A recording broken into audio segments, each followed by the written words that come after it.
Hand out, she holds. It's feeling like we've been here before. We're both so broke. That's something that'll keep us afloat. Don't walk too slow. We can't keep falling deeper again. Came too close and the day's so far from pure. A rush of blood, but we search for so much more. We've all been here before.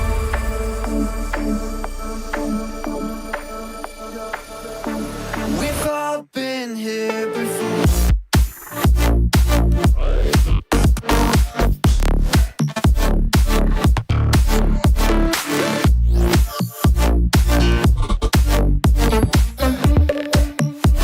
We've all been here before.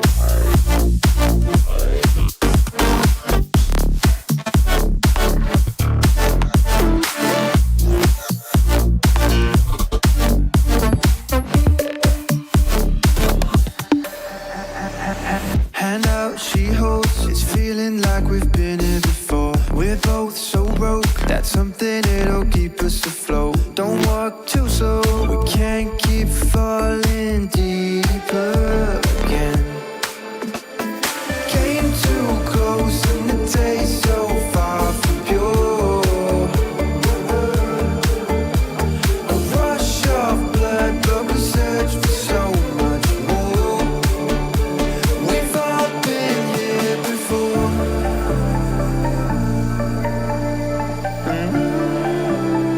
We've all been here before.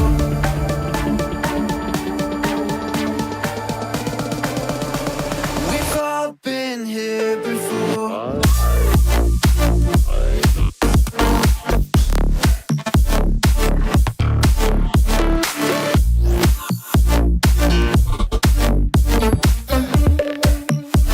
We've all been here before.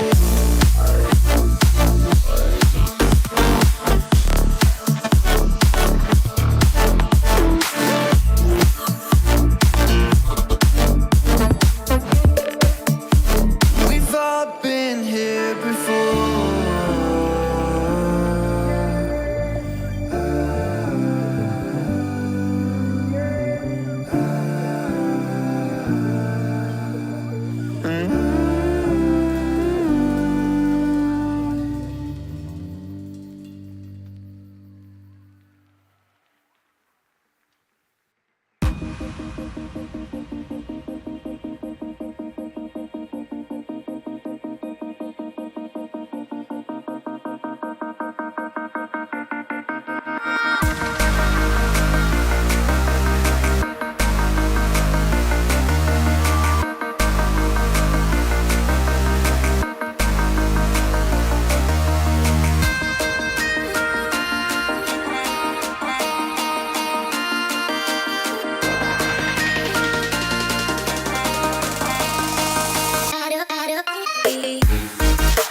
How's it going, gamers?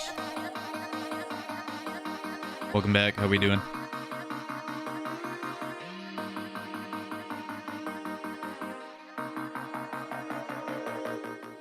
What it do? What it do?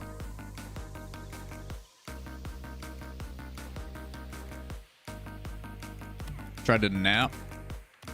That would have been a good idea. You, the G word. Hey man, I hate to break it to you, but if you're watching this channel, you are part of that community. Let's play some casuals in the meantime. We've only got like an hour. Official, unofficial Pope stream. Yes, sir. How you doing?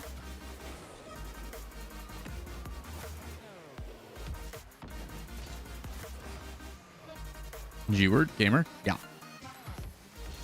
Gamerinos. Pretty good. What about you? Chilling. I just played some dude in ranked who he lost to me like 2-3 games in a row, and then I ran into him again a few games later. This time he's with the person who's like 300 MMR below him, and I'm like, I see you got tired of losing, and then they lost again. Which is always hilarious.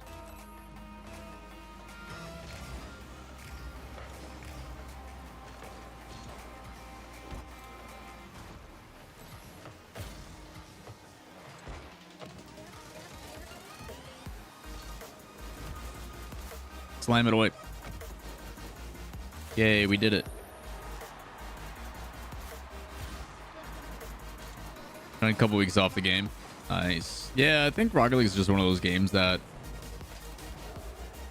you like de-tilt a little bit, you disappear for a bit, and then you get that craving of like, there is no other game that physics engines like this. I messed that up. When are pro matches? About 15 minutes. Roughly 15 minutes. We chilling though.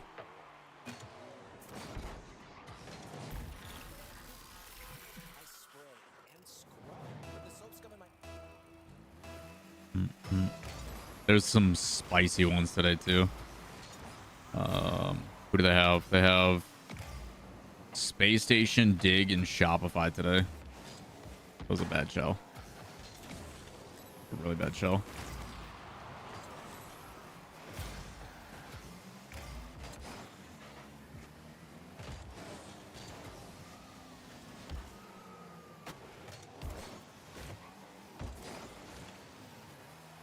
Nice.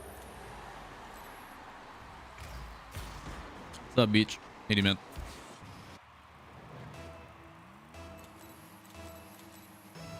Away from the Thai place. Ain't nothing as spicy as that, dude. That's death in a curry.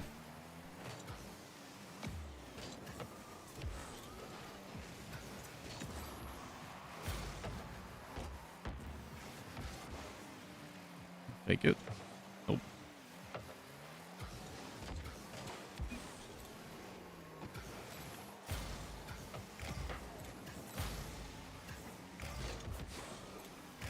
Bail him out of trouble. Try to find a demo. Get his boost. Oh, that's what I get. So someone ordered a 15 at one time. I'm like, dude. Yeah, it's like you just don't even taste anything. What's up, Jake? Any man. How goes it?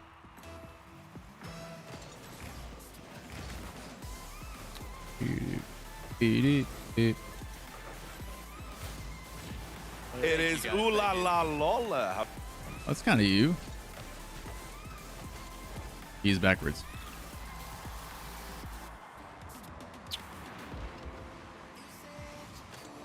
Zealous, appreciate you gifting the sub. 238 total, by the way. That's a lot. You trying to run it? No, I've got a cast in like 10 minutes here. I'm just killing time and casuals until games start.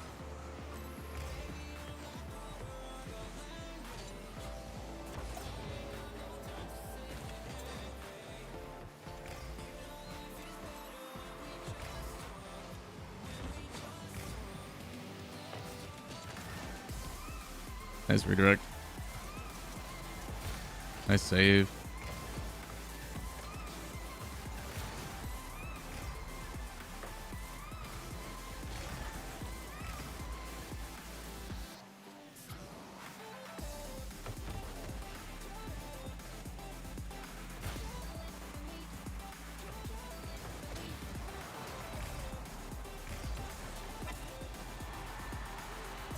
Nah, you feeling? You feeling? A couple times, though. It's just at least one or two. 100.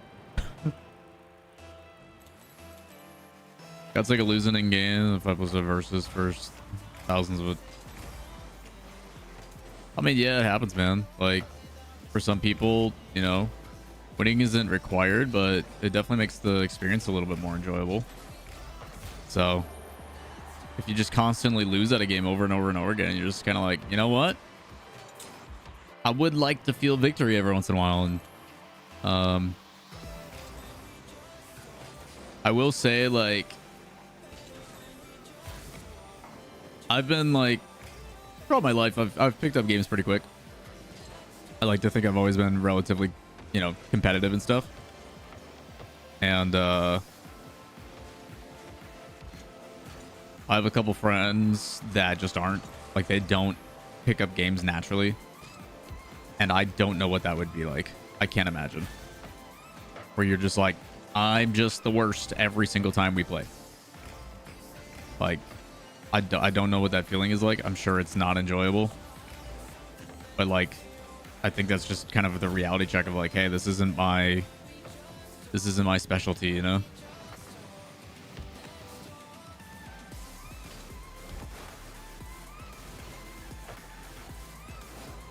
I'm trying to bait this guy. It's not working.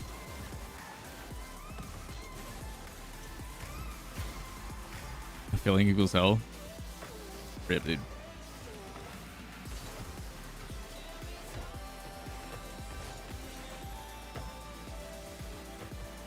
He's gonna cut it. There it is.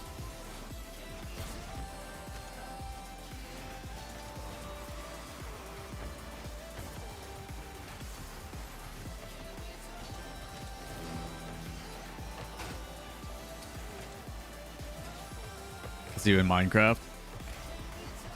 Is Minecraft competitive? I thought it was just a sandbox game that you build cool shit. Is it possible to be bad at Minecraft? Like, sure, you can have, like, not as good design like, I didn't have boots. I'm sorry, that was free. Yo, welcome back, Luke. Good to see you, man.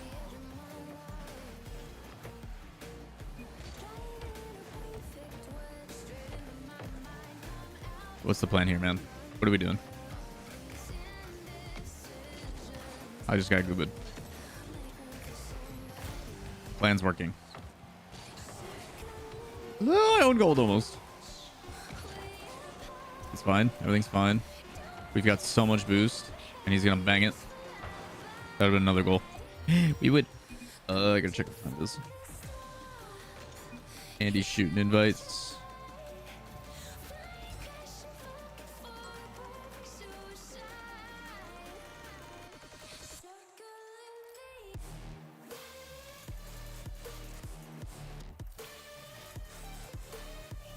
Every other game I pick up quick, both IRL and video. Yeah, that's fair. I say that in Mario Kart a lot. Yeah, Mario Kart I'm always like top 2 though. And I'm the only one who doesn't own a Switch in my friend group. So much fun over here on YouTube. It's 413. What do you mean, ugh?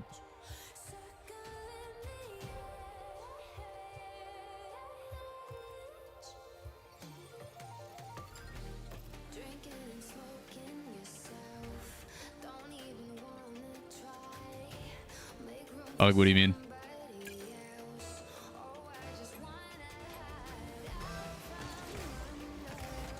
I gotta leave. Why is it 430 thumbs down in 15 minutes, which makes no sense? What's up? Really? Is someone like mega downvoting my shit because they're mad I beat him in ranked? That's pretty goofy.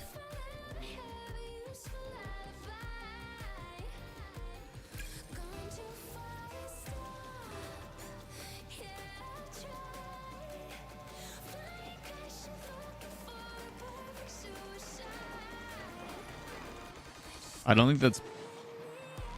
Are you sure? On what video?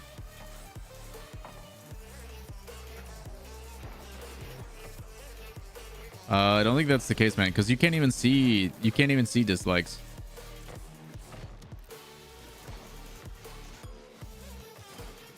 Are you sure? Yeah, I'm pulling. I have the live up right now, and there's no dislikes that show.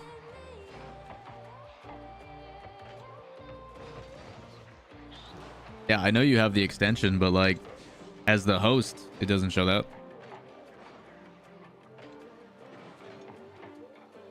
Looking at it right now.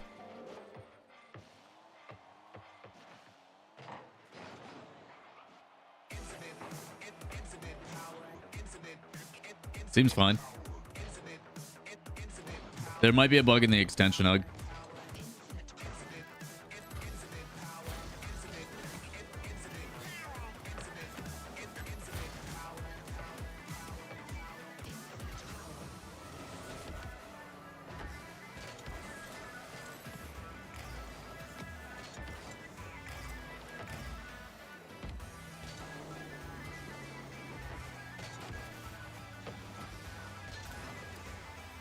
Ban him. Get him, Zalus. Get him. Kick his butt.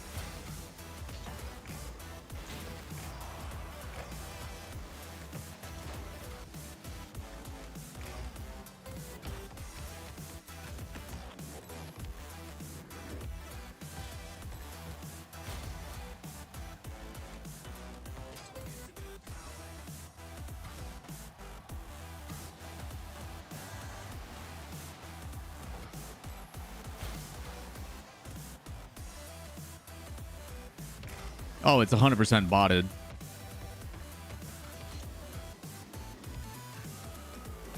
If it's, you know, not real, it's definitely botted.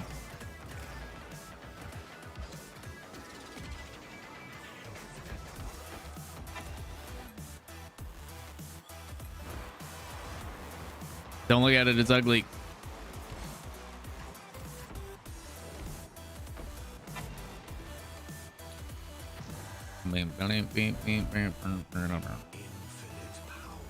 All right, they're testing lobby chat.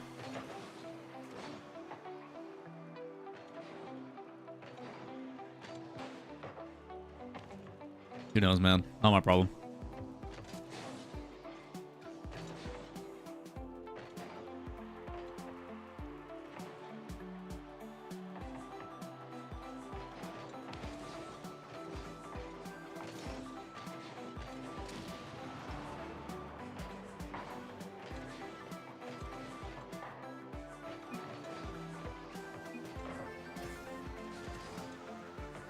Can tell you, man. Refreshed it back to 0. That was fun. Yeah, I think it might have been a cache issue or something, or maybe it's an issue with the plugin, but seems fine. Infinite power. Yeah, we got some throwbacks going, man. We got the Rocket League soundtrack going for cast today, but we're up against the space station out of the gate. Get a prediction going for everybody.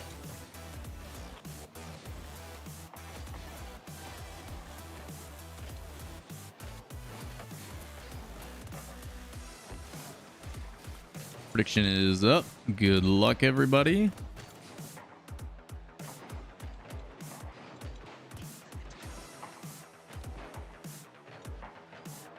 Yeah, this playlist has played some old tracks and I'm like, wow, I haven't heard this in a bit.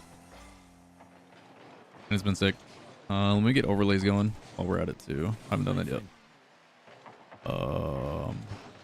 Need this.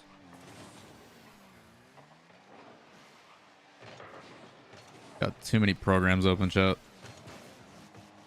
And the HUD is up.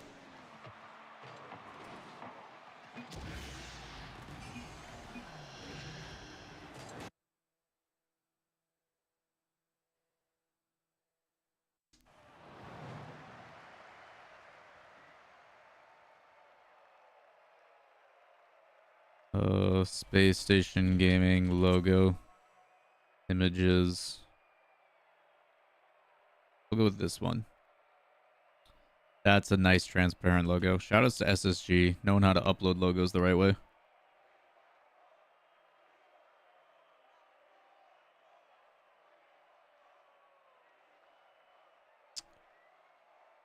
Alright. Should be packing, but here I am. Hey, man. You made the right choice. Appreciate you being here.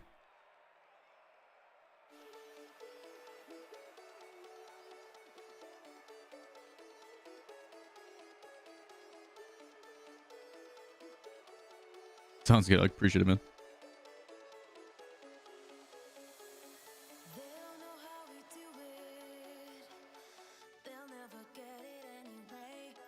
I think we're ready to go. think this is official. Seems like everything started. It is 6 o'clock. Here we go.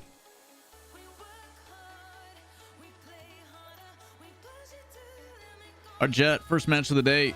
It is Pirates on a Boat versus Space Station Gaming. This should be a fun one. I need to pull the right scene. That'll help. Here we go. So, we've had some pretty interesting stuff today. Obviously, this morning, I was doing stuff for Jobless. The guys went 0-3. They only won 1 game out of 10. It was pretty rough. They went 1-9 today. So, a little bit unfortunate on that one. Hopefully, Pope can get something a little bit different going. Obviously, competition today is fierce. On the docket, they've got Space Station Shopify Rebellion. Although Shopify is playing with memory, they still he put up almost a 2 rating yesterday, which is insane. And then they're closing out with Dignitas. So yeah, a lot of competition today. Should be a lot of fun. Here's how the boys are going to approach everything. A little bit of pinball in front of the net. Shots have been there from Space Station. Nothing too threatening. As Pirates doing a pretty good job playing defense. That one's going to roll. 5 up. Able to bring that back around. And they're going to change positioning. A little bit delayed play. Utilizing the space being provided. As both teams try to fight for boost. LJ and Chicago working together. It's a good save. But 5 up on the rotation back. Able to keep it out. Big counterattack and a clear. Can ARIS get to it? He's going to have to one-touch it. But it's covered well. And Demo's on the down line. Make it another Hoxer headhunting. That one's going to be in front of the net. It's a dangerous spot. And the double demo pays off.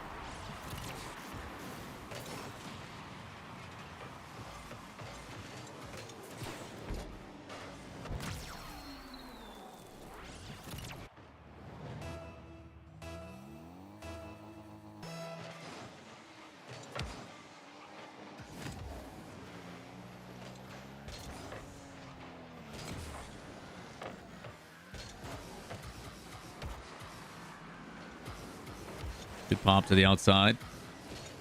Hoxer again, one of those players that doesn't get talked about enough, in my opinion. Able to control it well. Keep Space Station up on the blue half. As he's able to win another 50 here. Patience from LJ. No need to challenge just yet. Wants that play to develop.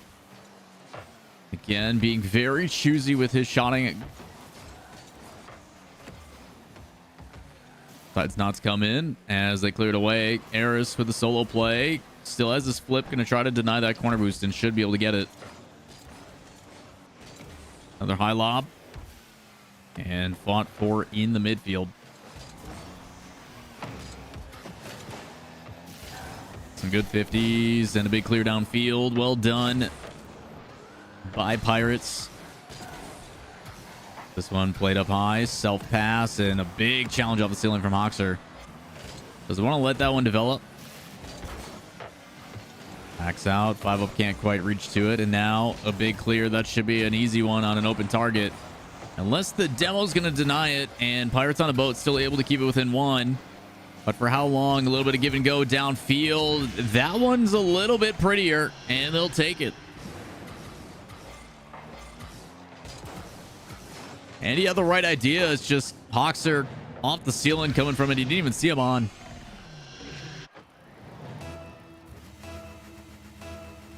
Slick play.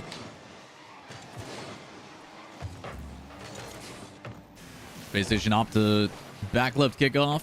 Keep possession. Popped up high. There's a dog now licking my leg. Hello. My dog is back. Hello. Hi, doggy.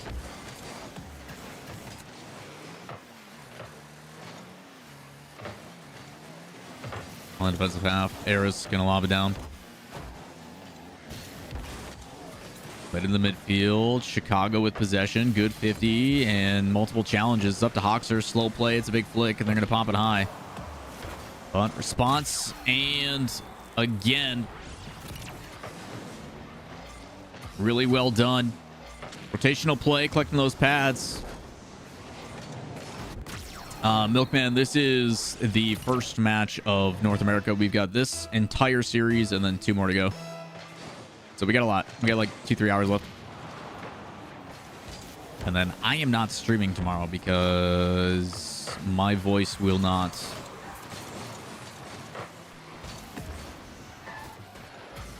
There's up high over to Andy.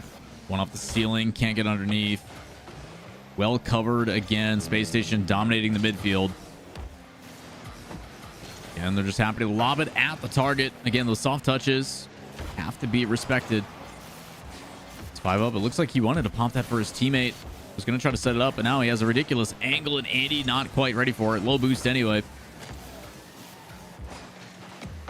See, ARIS trying to find some demos, open up some space for the team. There's one of them. And a wide open net. That kind of disruption is the only way they're going to get past Space Station. Clean plays overall from Space Station, but finally they get past that last defender. Took 4.5 minutes to do so.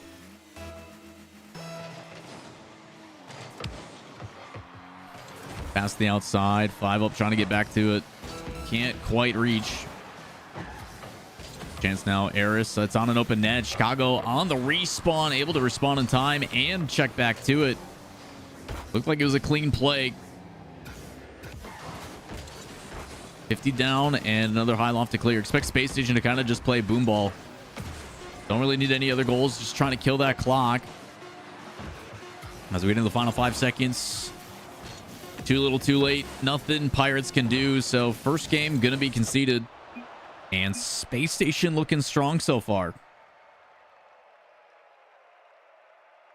Relatively clean, I would say, across the board.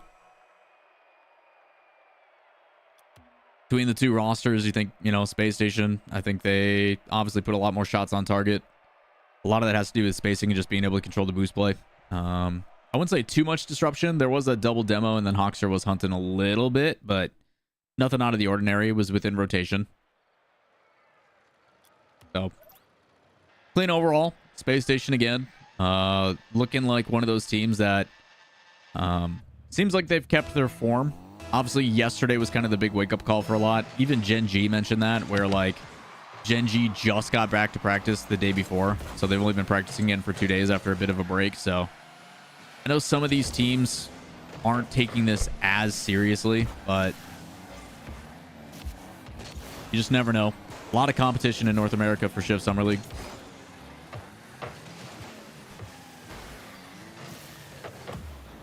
Hawks tried to go for a solo play, got underneath him, popped it high, and ball now going back the other way.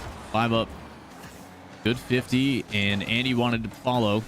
It's kind of one of the big issues that Pirates had yesterday is their second in rotation, the one that should have really been there to make sure they lock down the play, just provides a little bit too much space. Here's if they've made adjustments since yesterday, but biggest thing I've noticed is a lot more solo plays, which I'm okay with. Level of talent that they have, you know, if you can go for an air dribble out of the backfield, at least force one of the defenders to come up and make a respectful touch, might open up some opportunities. And you're gonna win that one, trying to play it behind. It's covered well by the defensive Space Station. Hawkster in particular, again, positionally in the way, but that shot bar down and in. ARIS with some power on it.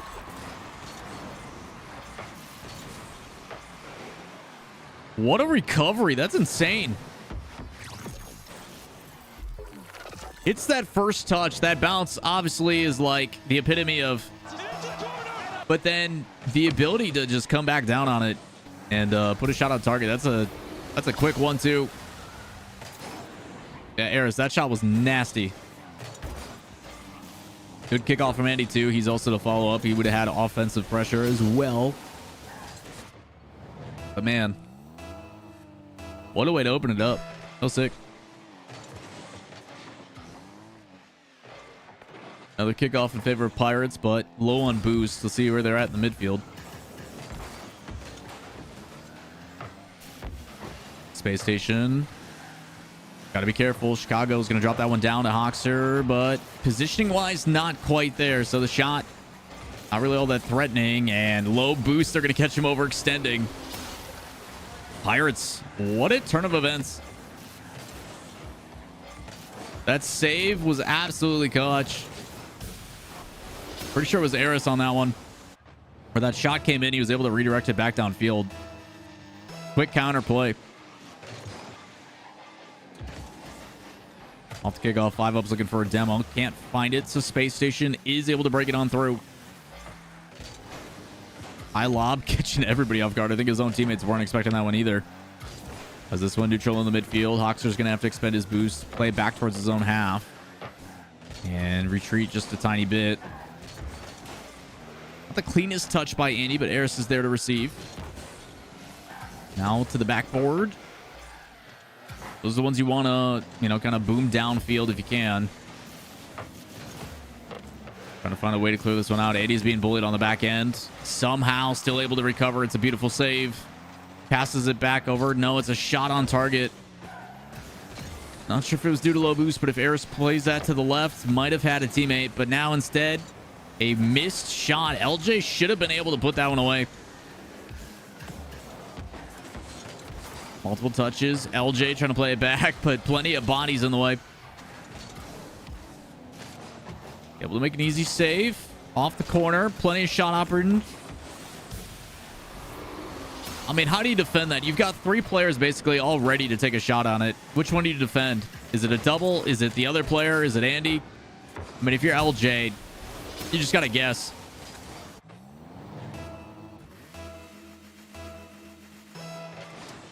Much cleaner start for Pirates here in game 2.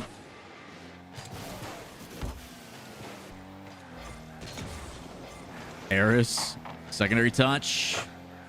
On the corner, he did get the boost denied, but unfortunately that touch is actually back towards his own net, so it's going to take the teammates to try to catch on up, and they do end up doing so. That first save wasn't there, but the shot that came in ended up hitting the defender, who just happened to be floating in net.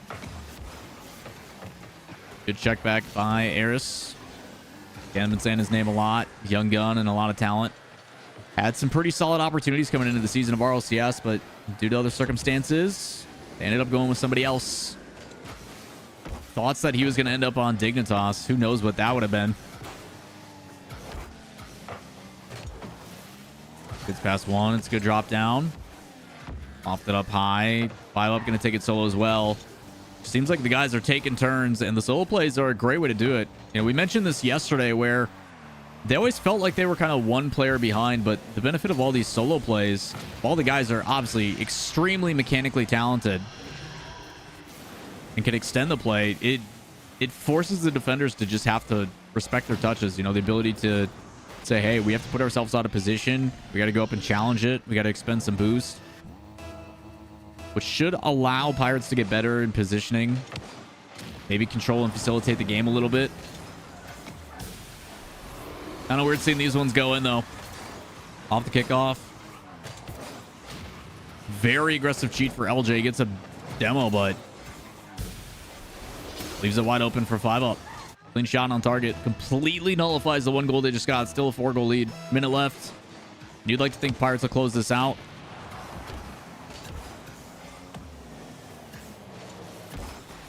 Especially with big touches like that. FiV3UP was going to play it in his own corner. Ends up being a great pass. Secondary touch. Oh, but gee, oh my God. That touch was really awkward from FiV3UP to where he was like, hey, this is a redirect. Oh, shoot, it's back towards my own teammate. And then ARIS with some weird, ridiculous pass just lobs it back downfield, and he doubles it. Oh, sick.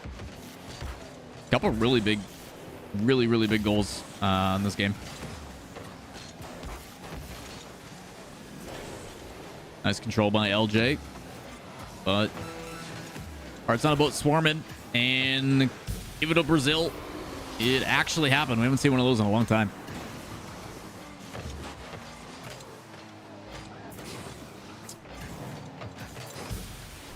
Yeah, if you're Space Station, you kind of just say, hey, go next. This whole game, essentially, if you're Space Station, you're talking about what do we do next? How do we want to approach game 3? As for Pirates, great response, right?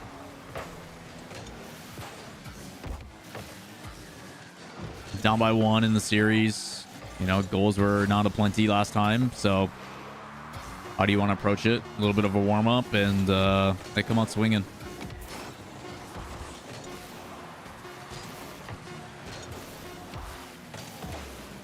Again, those solo plays all the difference. And by all means, individual efforts too on some of these shots. But I like it. You know, they're going for a lot more solo stuff. When I listen to Chief Beef and you talk about what's Chief's perspective on it.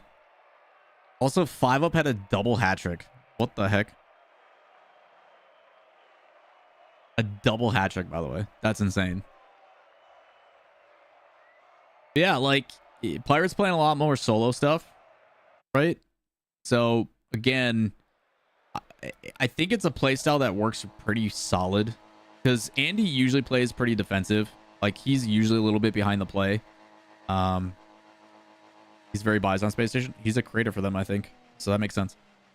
Yeah, like, for Pirates, like, the whole purpose is to basically enable space in a way that, hey, if we go for the solo plays and stuff, it makes them come and say, like, hey, you have to come up to the sidewall, you have to come after me, you can't allow me to have this free space because I will clip on you. So that respect is given, and through that, then it should allow Andy to kind of, you know, tinker around, find himself in a position, do whatever he's doing. And I don't know, man. I think it's a playstyle that works really well for them. And then once that has been kind of conditioned, they can start going for those team pass plays. They can start grounding it a little bit more. But initially, yeah, high flying plays, take it to the skies. Why not?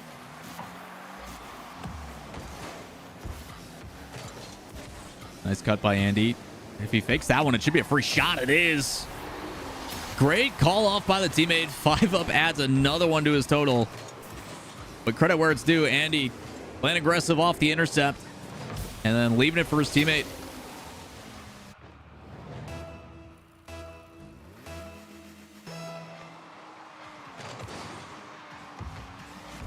Decent kickoff, but laid back. Look out for the demos. Doesn't matter. ARIS already with the pre-jump. Will make a save. Landed defenders on the back wall. Shouldn't be an issue. FiV3UP able to dunk it past, and now Hoxer gonna have to dump it in the corner. ARIS, secondary touch. It's a back pass and a big clear. Don't think it's on target, though. It should roll up. Chicago already there. FiV3UP as well. He's trying to play it. And a demo on rotation from Andy. Leaves a wide open net. What a big swing again from Pirates.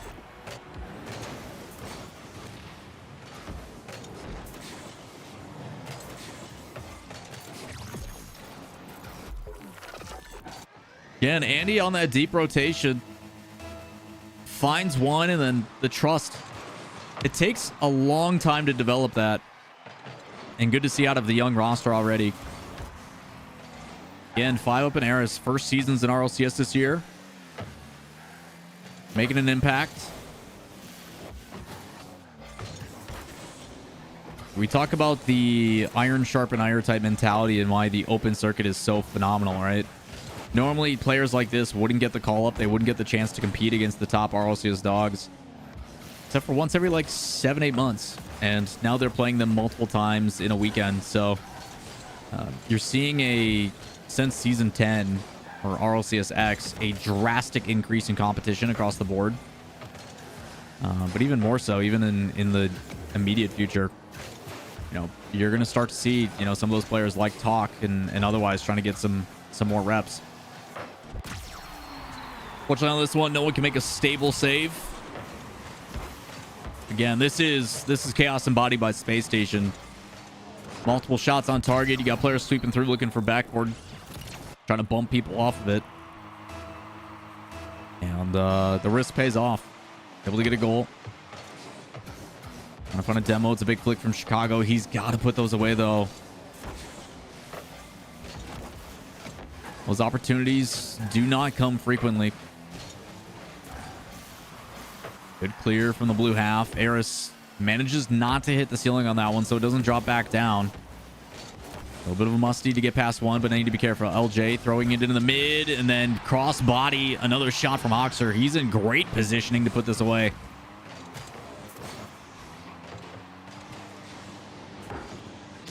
Little bit of a shaky start from Space Station after, you know, getting Braziled, but this time 2 up, and then they equalize.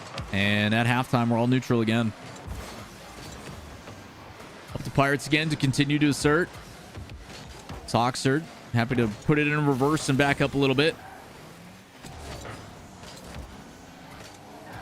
Down in the midfield, ARIS over to FiV3UP, who's going to control. Flick not the highest. Good challenge. Chicago, again, positioning-wise. Always seems to be there, ready to keep it in.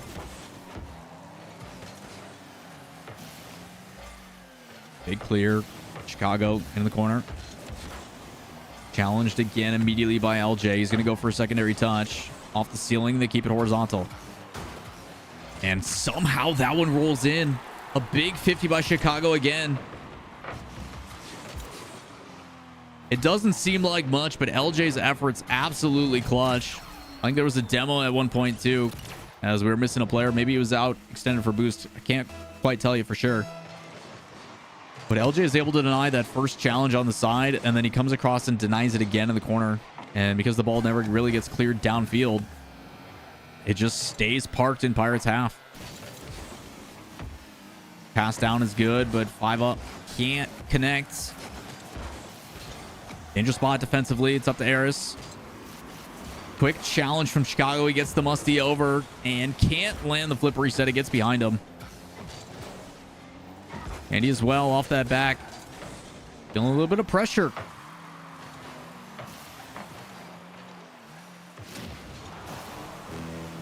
The high loft. It's a good challenge. ARIS with the secondary. LJ is ready for the cherry pick. Shots on target. 4 unanswered for Space Station. Hawks are doing a great job with that back pass, and LJ trusting the teammates to make it way back. I think it's headed one way. It comes back the other.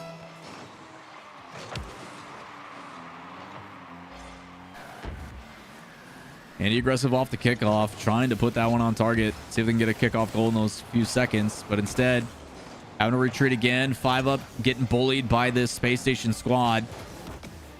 He is able to recover and make a crucial save. 30 seconds remaining here. Got to find a way to get a goal. As a couple bone plays start to develop, Hoxer stands tall. Another dunk. Doesn't go in this time.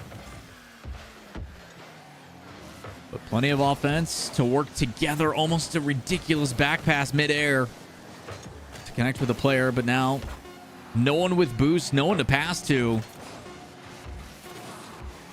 And just like that, it's going to be match point. Space Station Gaming down by 2. Able to respond, and now it is up to Pirates to do the same.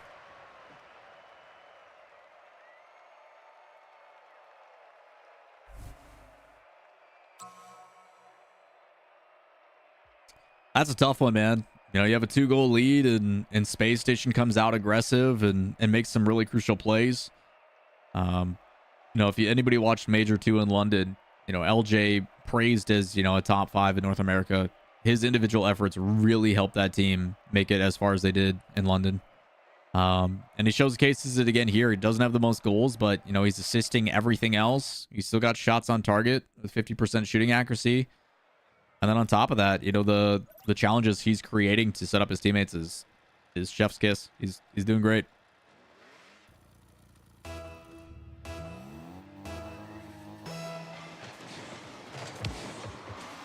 Game 4. And a demo off a kickoff. Oh, it's going to go in. Space Station. There's a demo on that back end. Chicago makes the count. And even though it hits post, again, this whole demo meta concept that came in a few years ago, the players have just gotten so good. The recoveries, how fast they are to the ball. It's just something you have to work into your gameplay. They're just going to pre-jump that. As multiple shot attempts come in. That's safe. Doesn't seem like much, but Hoxer again jumping on, putting a body in the way. It was a free shot coming in from the Pirates on a boat midfield. He gets a nose on it. Keeps it away. And Space Station keeps their lead. That one going to be a drop down. It's a dangerous touch. They get a breakaway. ARIS just needs to one-time it. He shouldn't miss that one. And he won't. I'm glad I didn't curse it. But we've seen people miss those before. It's a good beat by FiV3UP. ARIS more than happy to clean it up. Good urgency on the ball. The way you got to play. And again, Pirates have struggled with this in the past. They played the XLG squad yesterday. I think that was their first game. And they just were caught flat-footed. The amount of demos in that game was absurd. Absolutely insane. Maybe a little bit more prepared for it. Space Station still demos pretty heavy, but not anywhere near as close as that team. We'll say I've noticed in the last probably 8 minutes of gameplay, Pirates have been really struggling with boost consumption. Space Station's done a really, really good job of dominating the boost pickup game. And one of the difficulties, you know, if you're trying to go for these solo plays, kind of need boost for it. So good pre-jump. He's going to get the beat. Him and ARIS together. It's a tough read for LJ. He still covers the angle quite well. They'll play up high, trying to force it into the corner and give the team some time. But those are the ones that you definitely shouldn't go for.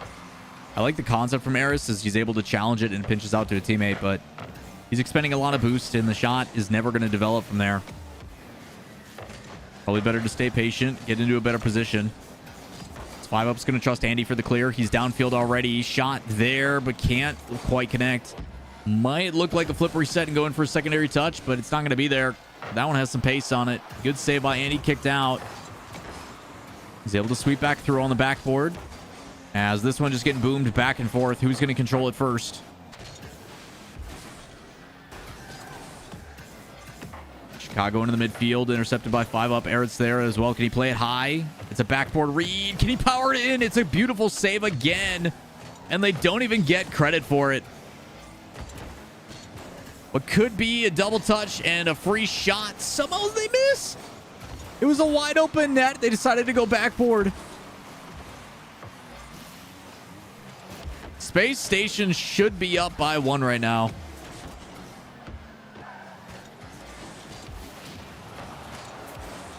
It's an open net. It's up to Chicago. Can't quite connect. It's a couple of mistakes, but don't worry. Pirates have some in their book too. Both teams missing crucial goals. Could be opportunities for leads. We will remain tied.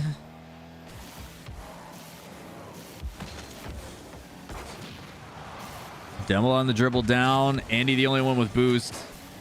A great play from ARIS. Even though low boost, he's got to put a body in the way and make himself involved. He forces the touch up high. And it seems like they're okay now. Everybody's settled in with more boost. Good 50s by Space Station, though, in front of the blue net. As that one gets punched out. You can see the team struggling. They're going to have to rotate out wide. Into the midfield. It's up to Andy. That one's going to kill in front of the net. FiV3UP. Able to get on back. And now a pre-jumping Chicago from the sidewall. Cuts that play off. And does a good job doing it. Another 30 seconds on by. Couple opportunities here and there for both teams, but still no goals to show. Fortunately for Andy, wanted to get underneath that one and play it downfield, but instead pops high. Either way, they're able to keep it close. It's a big 50. Hoxer able to kind of delay too. Past one. There's an open net. LJ on rotation, sweeping through, keeps it away. Both teams fighting for a chance. Just needing that one extra shot.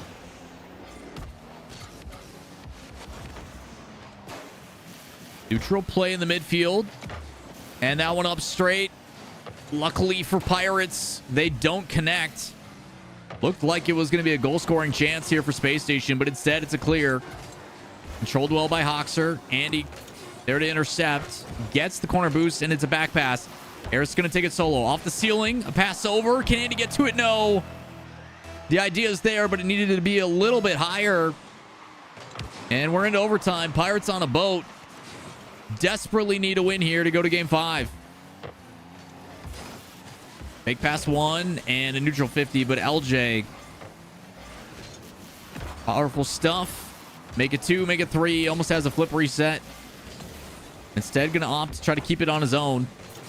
Can't quite catch to it. A little bit awkward in front of the net. As attackers come in from Pirates. Space Station defends it well. Into the midfield, Hoxer and Chicago both staying patient. Waiting for that additional touch. It's a little bit of a mistake and it ends up working out. Pirates on the boat, able to defend the attack and alleviate the pressure. And they put some on of their own. Shutting down clears, spacing in the midfield. And no one there for the follow-up again. Staying a little bit defensive. And this one going to go back the other way. So that 100 boost that they would have been able to work with. Now in favor of Space Station. A big clear. Hoxer going to king it. Back to his own corner. No one challenging. So touches. Plenty of space. It's a double touch. Oh, it should have been a goal. Just a little bit off the mark. And a clear and a redirect. ARIS is there. Can he put it away? It's over to 5-up. 5-up can't connect. What could have been a goal.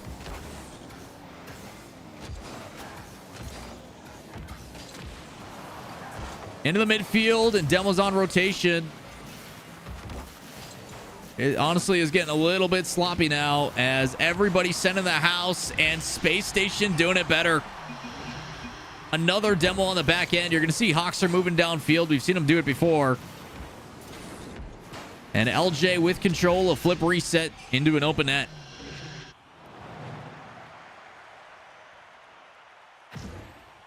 Again, we knew it was going to be a tough game, and Space Station showing why they are going to the World Championship. Great way to end it for them, and looking clean doing it.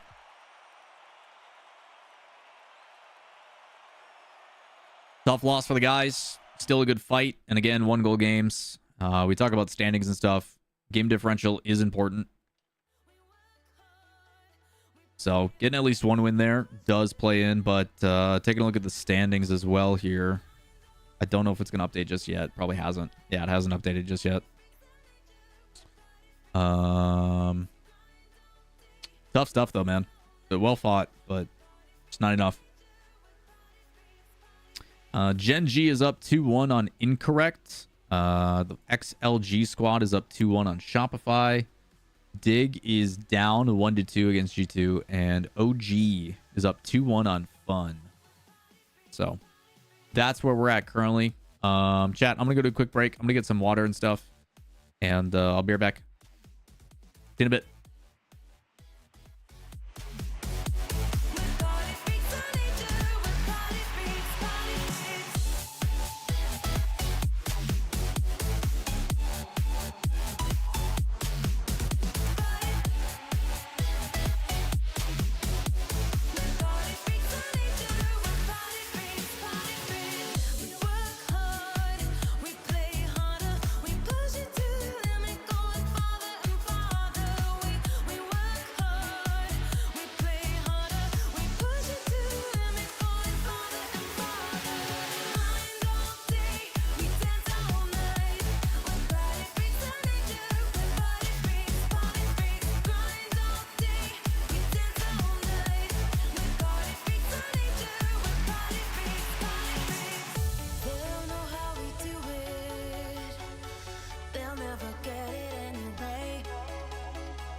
looking for the real thing. Somewhere we cross the wrong wires. I dare you to fix this heartbreak. Baby, we got miles to go. Baby, we got miles to go. Spend it all yesterday, 'cause all we got is time. Baby, we got miles to go.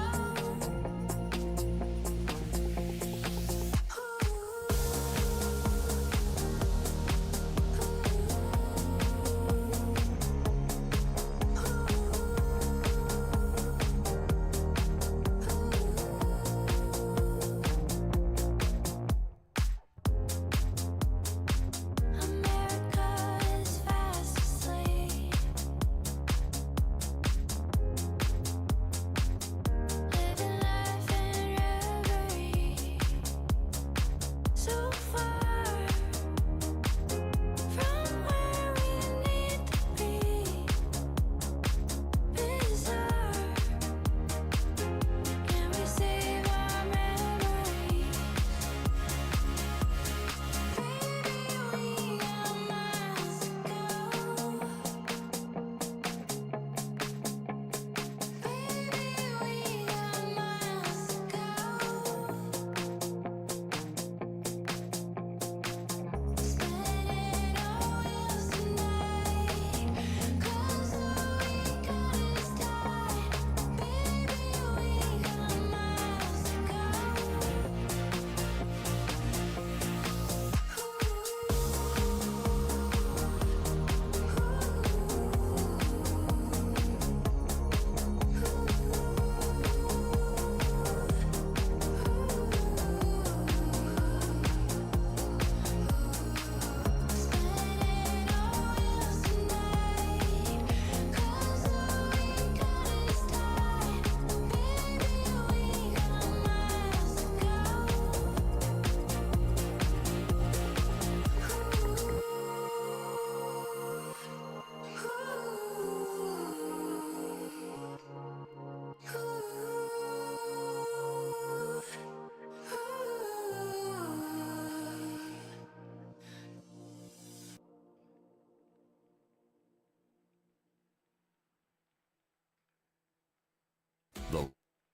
Alrighty, back. What's up, everybody? How we doing? We still waiting on matches. Keep you guys up to date on results. Genji and Incorrect is going to 5, which is kind of crazy. RMC is still up 2-1 on Shopify. Dig and G2 going to 5, and OG and Fun going to 5. So a lot of really close series right now.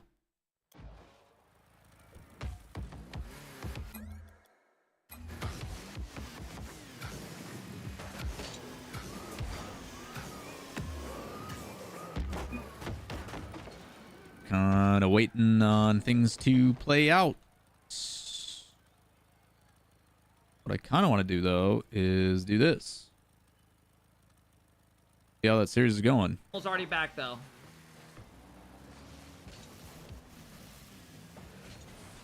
Every platform, Soup.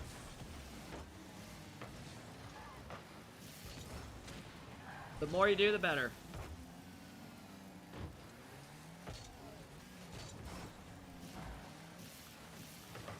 If Dig wins this, that'd be crazy.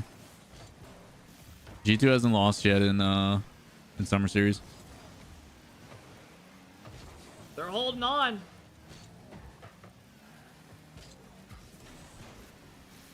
Nice patience by Daniel. Good Oh bomb. my gosh, Oh he my shot god. it wide. Bro, Dig has been on defense, just saving everything. They are just holding on. It just feels like a matter of time. Why does Kep's stream look like cheeks? Oh, bro, they're gonna try to win off that one play might get him a dub. If they can just keep saving everything like this. It's gonna be tough. G2 have had constant pressure for like 3 minutes. Uh-oh. Oh, you gotta They put get that out away. of it, though. That's big.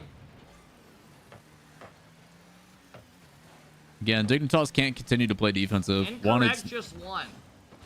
That's crazy. Wait, incorrect one? There's no way. Great saves by Dig. Good bully off. Zanil's got no boost, so he's just gonna keep it close. Even better if that happens. But still no boost, man. Up to Arsenal. Hey, sometimes that's all you need, though, right? You get that one game. They outplayed them last RMC game. did beat Shopify. And then that one goal might do it. How's our host Pope doing? They had a tough match against Space Station. 40 They seconds. they had a Brazil in one of their games, and then they lost. They lost by one in Turbo on OT, I this. think it was in Daniel's got game space. 4. He's gonna go over one. He's gonna leave it. Another stop by Evo. Oh my gosh, Daniel has no boost. Beast Mode had no idea. They just can't even get out. Oh my Oh god. my gosh, they're just gonna win based off sitting on D, and not one goal can go in. Oh my gosh, they have boost now. If they actually say it, it's gonna be crazy if they win it. Great touch. You should have a free clear here. Again, just keep. I'm gonna be keep doing honest, it. I would be pissed if I was G2, but it's the way it goes. It's the way it goes. Well done, boys. It's the way it goes. Hey, little bit I don't of. know if they want to count it. I don't think they want to count it either. I'm not paying out yet, because I don't know if they're going to count it. I don't think Dig wants to count it. They don't want to count it. I'm telling you guys, Dig knows that they waited. They're waiting. Yeah, they're playing another. They don't want to count it. They're not going to give them the dub like that. I respect the fuck out of that from Dig, because they know that was bullshit. Oh no, they're making them count it. Oh, they all tried readying it up and they won't let them. Hey, okay. Oh man, that's I would be. Hey, it's the way it goes. It's the way it goes. He might be baiting his chat. I think that one's on the admin, but hey, respect to Dig for trying, man. I think he might be trolling. Let me give you guys your payout too for the last game. It's how it goes sometimes.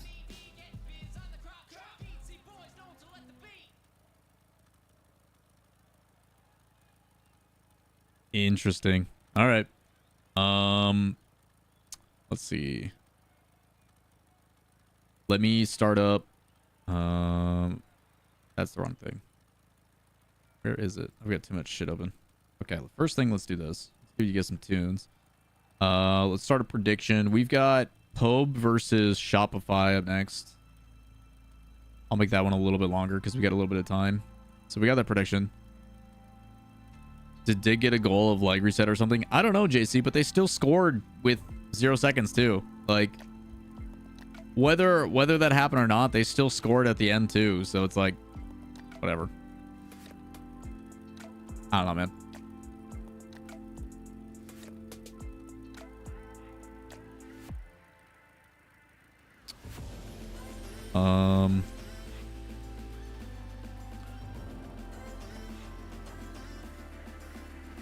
We still have 6 minutes. Oh my god, dude. This. What other games are going on? Incorrect did beat Genji. My god. This semi-accelerated stuff has got to end, dude.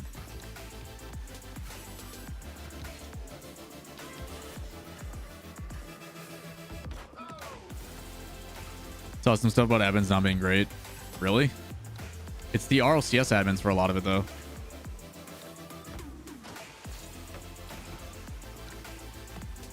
A lot of the admins are the same ones from RLCS, I thought.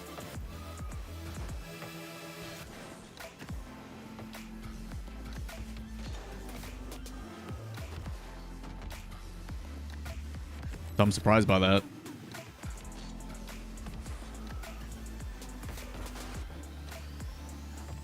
Admin, Dig, and Gen G. So Genji lost to Incorrect in 5, which is crazy. And then Dig just beat G2 in 5, but apparently game 5 between Dig and G2 had some like lag or some shit. So I don't know what's going on.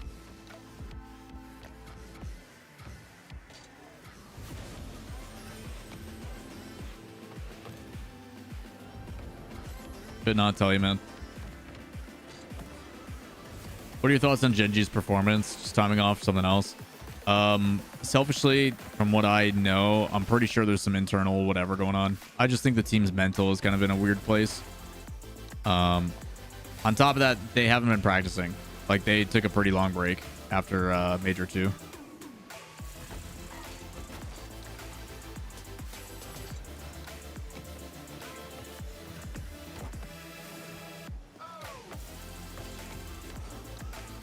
Saw Com's tweet about the lag reset and how cats are saying that and the players wanting to run it back is weird.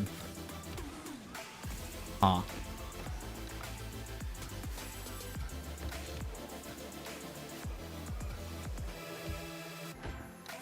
No, I don't think it has anything to do with that, Dorian. At the end of the day, they should all be professionals, you know? It's not like any of them are trying to throw their chances for Worlds.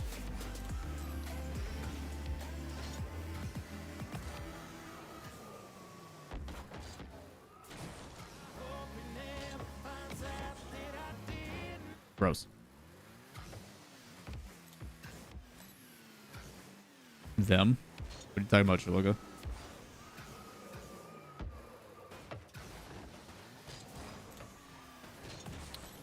Appreciate the follow, Bill.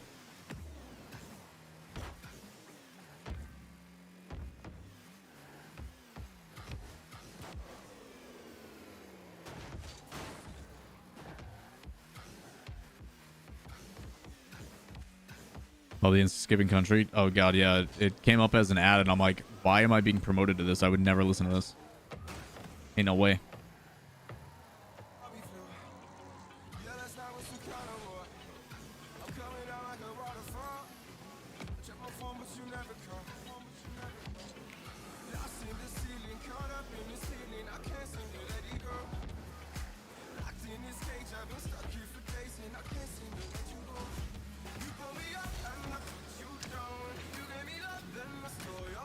I mean, Jack understands that it's business, right? Like, right now it's obviously just rumors, but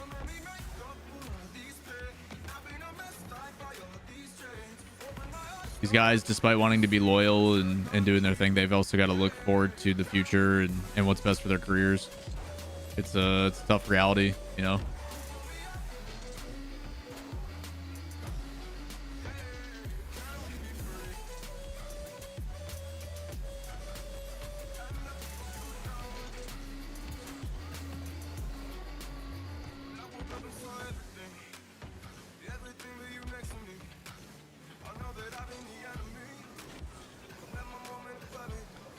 Forgot Shopify's playing with memory again. We'll see how it goes. Yeah, Jack's great. Can you show the game? It's just me messing around in replay. It's just me messing up replay. I'm waiting patiently.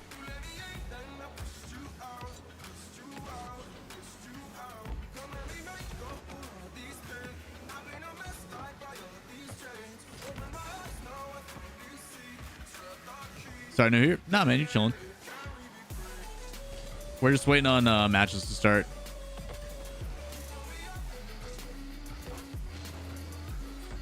And man, with how Genji's been playing, apparently that's nothing to be surprised by, I guess.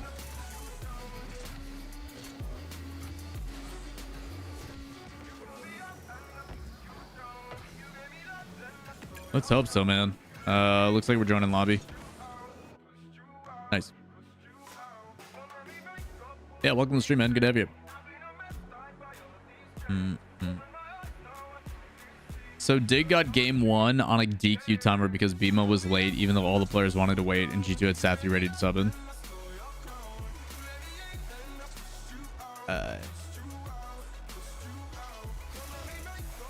That's kind of weird. That's a little weird.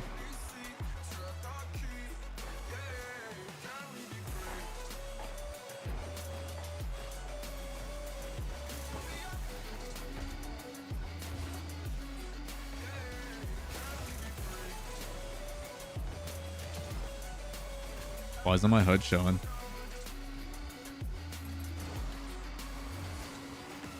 Hello, caster HUD. Hello.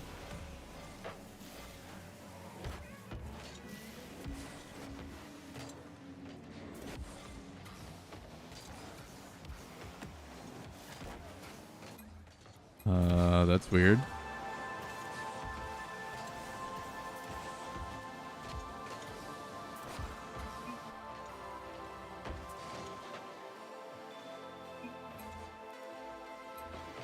My caster HUD's not showing up. What the hell's going on? The heck? That is odd.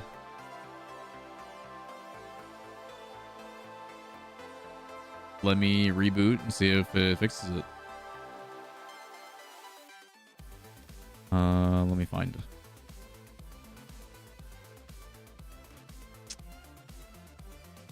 Try this again. Bakasman's on.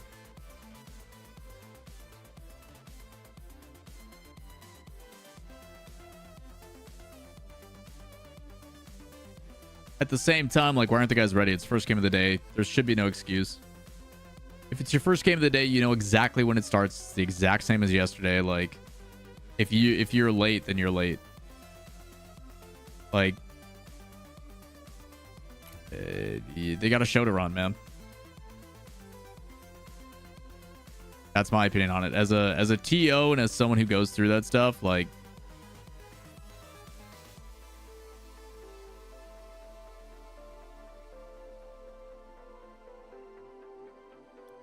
bro, why is this not working?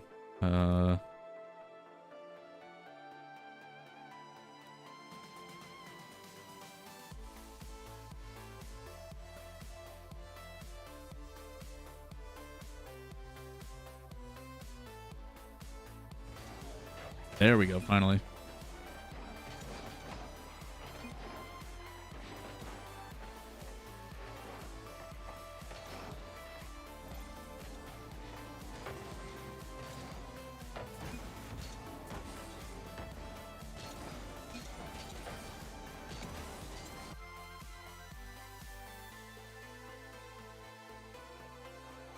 All right, looks like we're getting back into it pretty quick here, guys.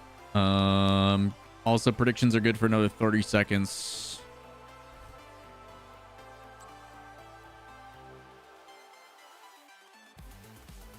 You're gonna get your predictions, time to do it.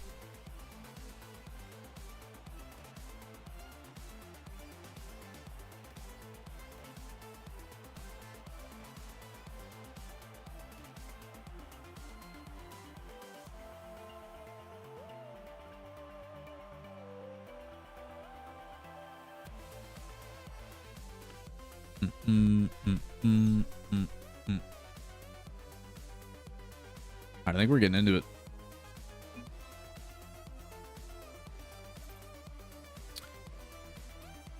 Alright, chat. It is our second series of the day. We got Pirates on a Boat versus Shopify Rebellion. For those that are unaware, Two Piece, one of their star players, is on vacation. So we have Memory, their coach, stepping in. You know, ironically enough, I put out a short form video the other day. Okay. Hello? There we go. That lucky for you guys too, or just me? But I put out a short form video the other day talking about how subs are basically useless in the RLCS unless, you know, you have a coach nowadays. Most coaches are former pros, high-level players that very, very rarely you're going to use. You know, I don't know the last time in a top 8, top 10 RLCS team I have seen a sub be used.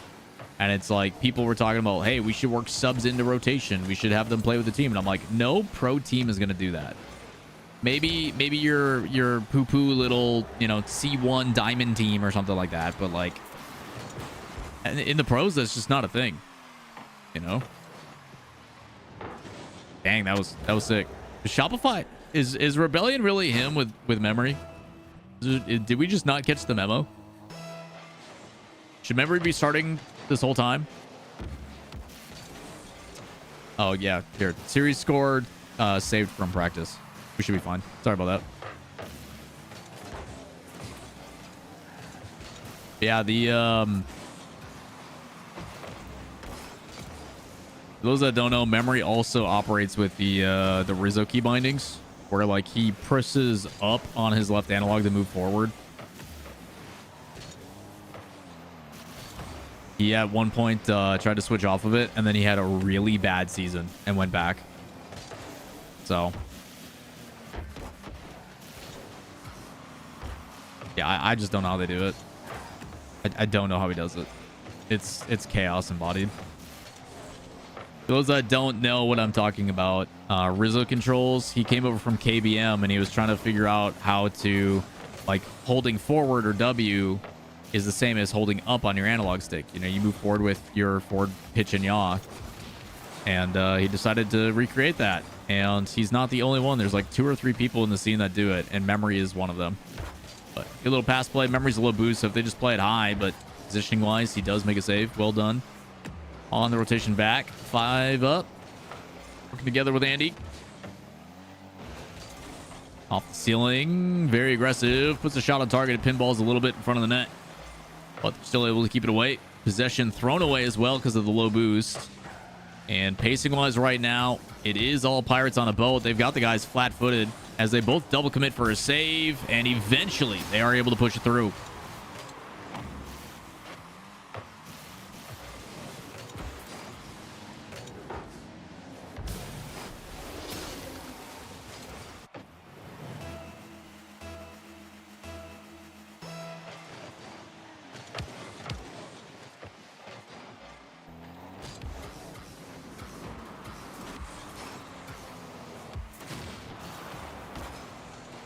Popped up high. ARIS off the ceiling. It's going to drop down from that corner. Big counterattack, but no threat from Andy, as he's able to just kind of sit back and watch that one hit the backboard. Stays patient as well. This one should clear right to him. He throws it in field for a pass, and no one there to receive. So Justin, with plenty of boost, going to try to bring that downfield, but intercepted by 5 up. Trying to get to it first. Pirates on a boat do keep it neutral. Pre-flip, top left. It's great placement, and this time it's going to go past Memory.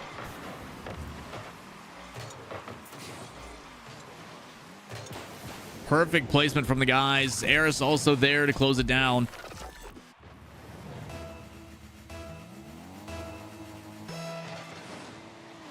Good fight in the beginning, but so far it seems like things have kind of taken the back seat. Shopify, from what I've noticed, playing a little bit flat, but to be expected when one of their main proponents is on the way out. Looked like it was a good ceiling touch, but denied. So now gonna have to run down the other way. 5 up just to keep it close. Him and ARIS coming together for a weird pinch. And Parth with control, challenged by Andy. So Justin gonna pass that over. It's a little bit too far, and Memory's not able to receive.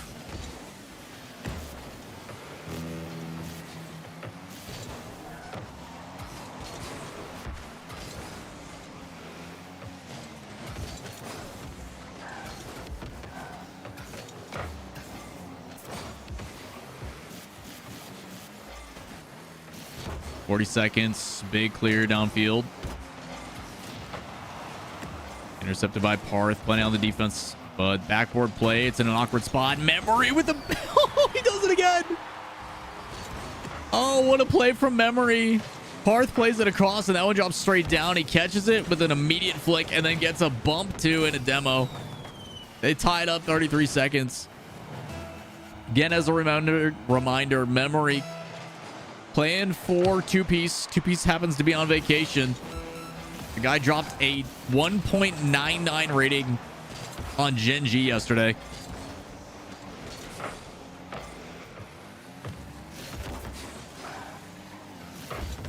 What a play. 5 up, flip reset. Not able to connect. Does deny the boost in the corner. Might be able to turn upfield on this one. And as it goes off ceiling, he's going to rotate out. Trust the teammates. It's Andy into the midfield. Double commit. Justin with the beat. Lofted into the midfield. ARIS extends the play. It's on target. Is going to drop below. No, Memory again. The GOAT makes the save.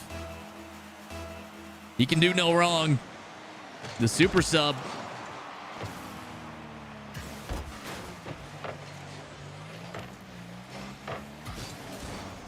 Pressure here from Shopify.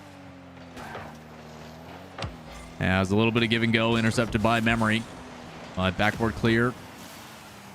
And challenge is done well by Shopify in the midfield.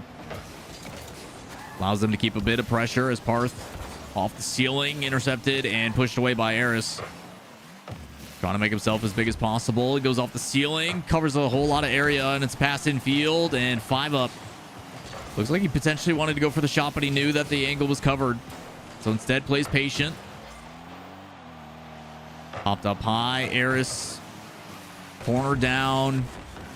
And a lot of pressure.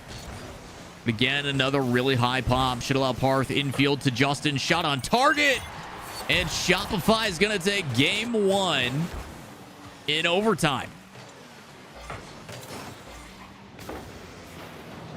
Team play to clear the ball. And they catch him with spacing. Jesus.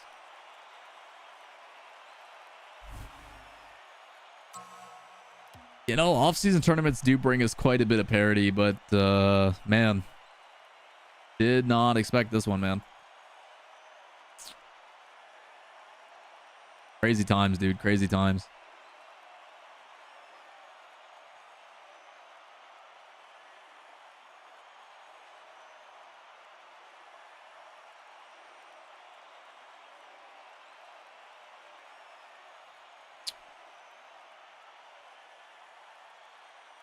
I mean, when you're in these situations, like, who do you talk to? Like, who do you bring this up to and be like, hey guys, we gotta figure some stuff out, right?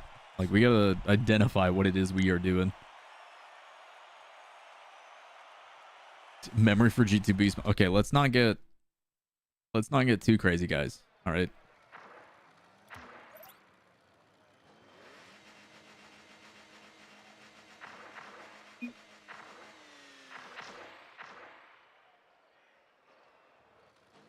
All right, looks like everybody's loaded in.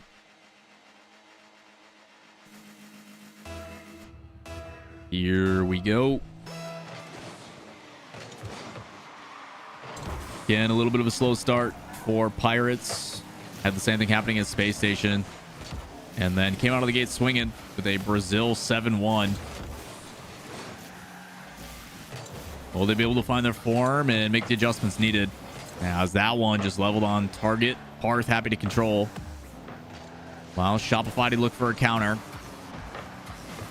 Saw Justin go for a pre-jump. Memory there as well. Got ARIS in the midfield. Popped up high. And not really the pace they're looking for. Play from Pirates on a boat falls apart before it even begins, basically. It's Parth with 0 boost. He's just going to float behind that one. You have to respect the capabilities. And Andy and FiV3UP, a little bit of a disagreement. Neither one goes initially, and then it's a double commit, and it leaves it wide open again for Rebellion. Don't know if Andy didn't go because he had low boost or what, but someone's got to call it. Or at least have a process in play of like, hey, by default, I'm probably going to go it if it's contested. Usually it is Andy that plays a bit more passive.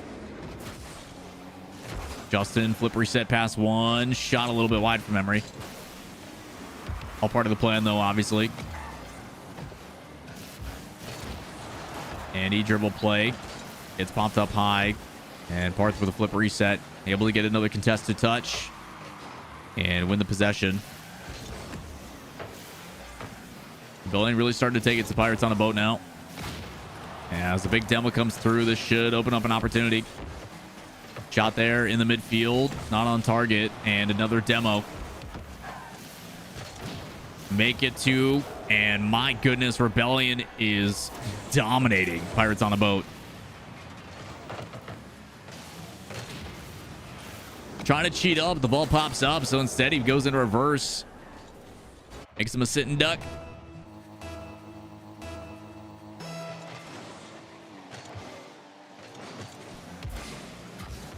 Andy trying to delay. Maybe a back pass over to FiV3UP. No, Justin. Speedy and quick to it. See if he's going to be able to pass it in field again. Parth is there, but so is Andy. It's a big clear. FiV3UP on the counter. Can he put the shot away? No. Memory covers well and makes a crucial save. Able to bring it back into the midfield. It's a ground pinch. And back and forth we go. Quite a bit of pinball. And nothing in the tank for Andy. So just tries to throw it mid, but possession back in favor temporarily. Until ARIS tries to put it up high. Andy was on the backboard. Can't connect. A quick 1-2. Shot on target. Pirates back on defense. Little shot here. ARIS trying to find a demo. Parth break checks it and goes around. So they're able to get away with it. Shopify Rebellion again up on offense. As this pass goes across. Teammates doing a good job finding each other.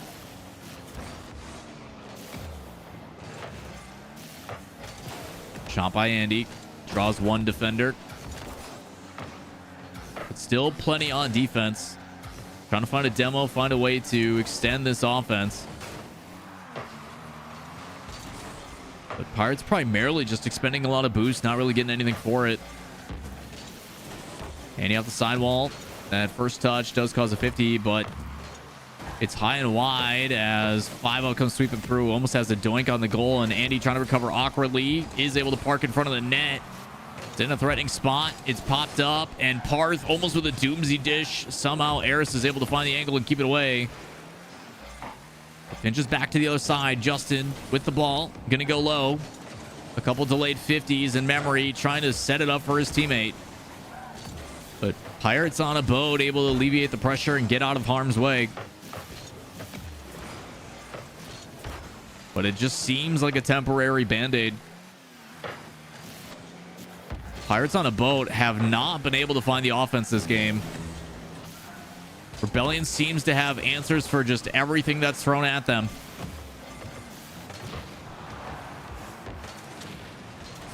Double demo, memory, potential with a shot, but Justin went for the solo play of the dribble. Over to Andy, redirect shot, a little bit high, saved by Parth, who finds Justin waiting, a quick redirect, and they go back the other way. I mean, let's call it it is. Rebellion's doing a phenomenal job of working the field. A bunch of demos, a free shot on target. They're going to get one more. And, like, you watch the pass plays. It goes from one side of the field to the other. A lot of misdirection. Demos to pair. And it's like, yeah, no wonder the ball goes in. They look good.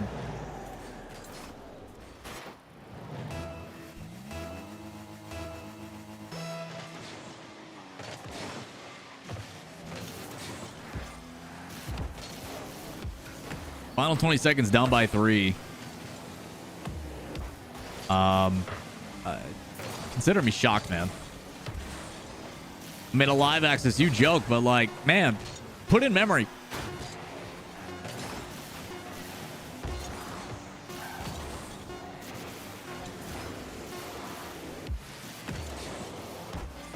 Double it? Oh, okay. At least they got one, you know, like full field air dribble into the, you know, into the top half, and then intercepted and passed off, and FiV3UP slams it away. More of that, please. That would be cool to see. Hopefully a little bit of confidence or something for the guys on Pirates on a Boat. But the amount of times today where I've been like, hey, this team that I am covering is facing a reverse sweep is way too many. Way too many.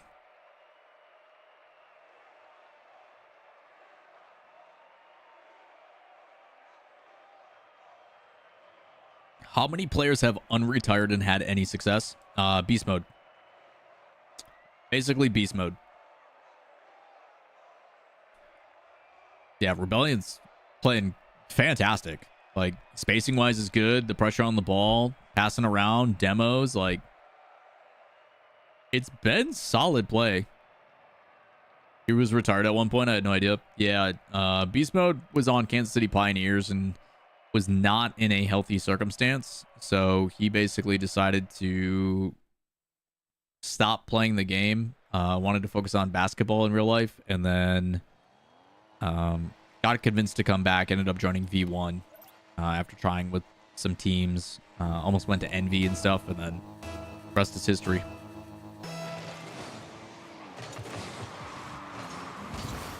There you go, boys. Off the kickoff, a quick 1-2. Much better start. Yeah, Darn, I'm trying to think if there's any other players that have retired and then come back and had a really good career.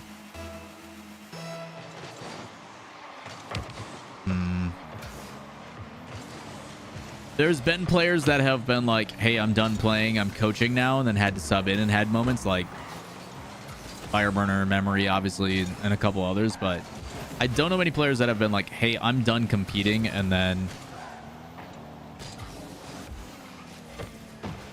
Yeah, I don't know, man.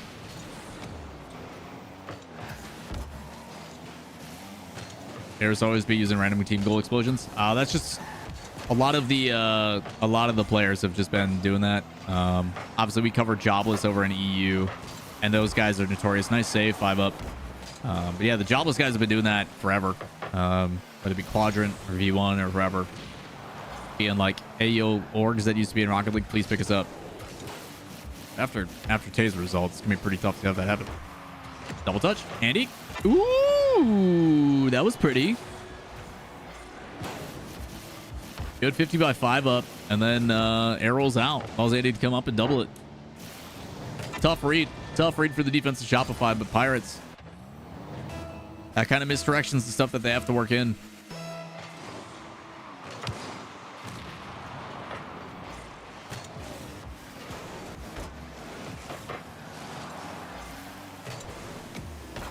Pirates able to put some bodies in the way.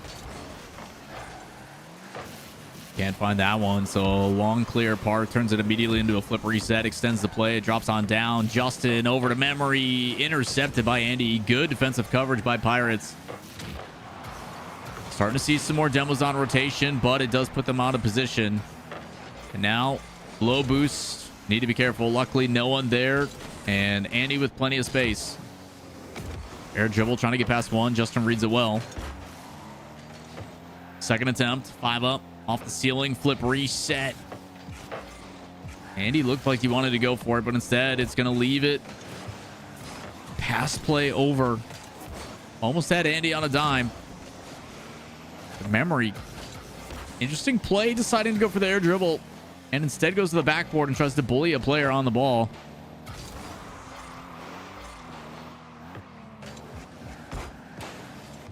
ARIS using that second jump to recover a little bit quicker. Has an air dribble. Lead blocker, can't get underneath, doesn't need it. Actually, he does. Justin bails Memory out of trouble. Keeps the game within 2 as we approach halftime.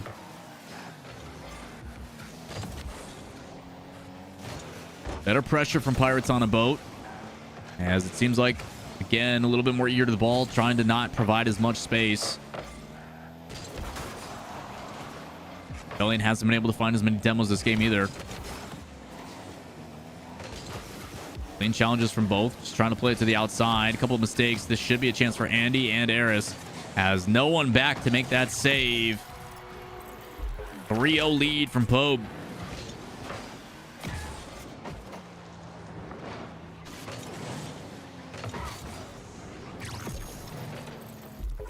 Oh, dude. Like, selfishly, chat, if you're asking me what, like, a name an org I would love to sign with, dude, let me sign with Quadrant. You telling me I get to be on Lando's org? Sign me up. As a person who desperately hopes he gets to host F1 again this year. Gosh, yeah, I would love that. I don't even know if Quadrant has a team in anything. I think they just sell apparel right now, which is probably smart, but also unfortunate.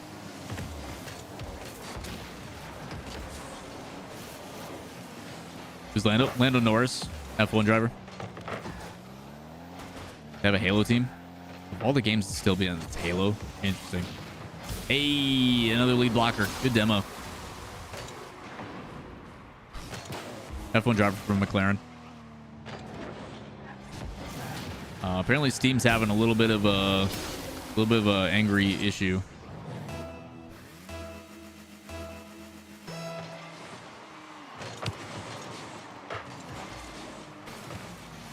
Kick back right. Dire quadrifin. I really like their merch. Super minimal, really clean. Interesting palette choices too for the colors. Big fan.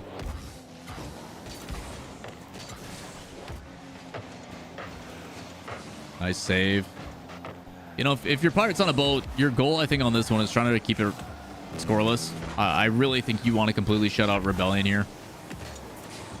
Still a little bit of confidence. Don't let them get any momentum in this. I think it's pretty important. I mean, armies, don't even get me started on that org. The horror stories I have for you, sir. Infield pass, Parth. Backboard, not going to be there. 5 up with a good dump on the other side. And he gets this boost. You might be able to turn it into something. Flip reset. Soft touch underneath. Not going to lead to anything. As defenders aplenty on the Shopify side, but challenged and shut down. Final 15 seconds.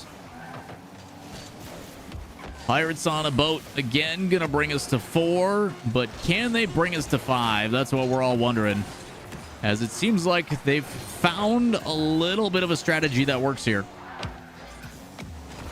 Guys, stop. Long day. Put it down.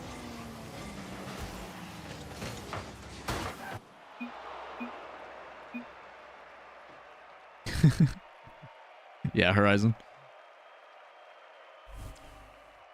All right, they got one back, chat.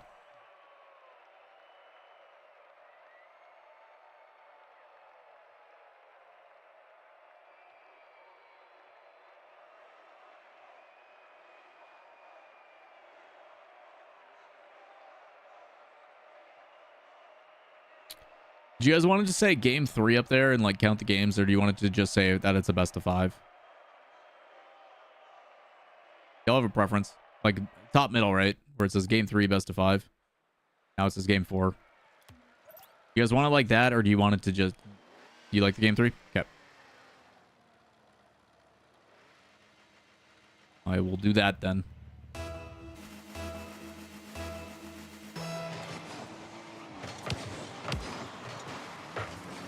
All right, game 4. Not going to be able to shut down and get a goal right out of the gate this time. High clear. ARIS should be to it first. Second touch. It's on target. What a double touch by ARIS.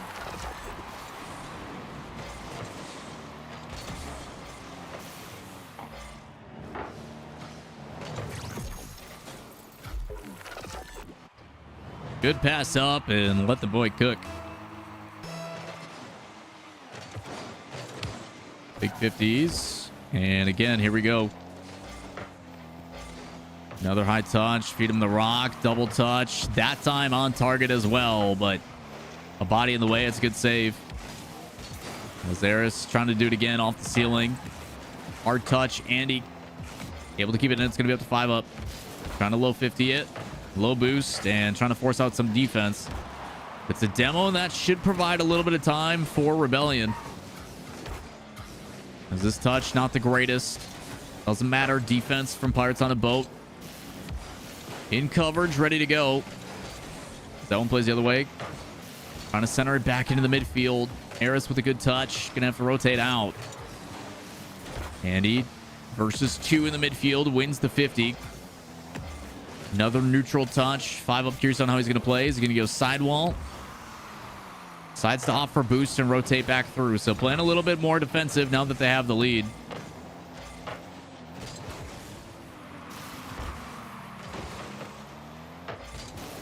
Risky touch. Memory. Deciding to opt out. Goes a bit more defensive and lets Parth come on in. The reset extends the play. A couple touches, but nothing really too meaningful. So again, the ball fought for in the midfield. As Justin, aggressive as always, trying to create something out of nothing. Self pass to Parth, gets past 1. Over to Justin. No boost to follow through. Touches just away from net. That one actually gets past 5 up. Could have been a good shot as Rebellion setting up on offense. Demo as Justin is looking and hunting. And just lob it in the midfield. Gives him a quick chance to go and get that 100 boost. But a bully off the back line again, Parth. You can see him here. Gets that 100 boost. Immediately goes for ARIS. And opens it up. Tie game, game 4. 2 minutes gone by.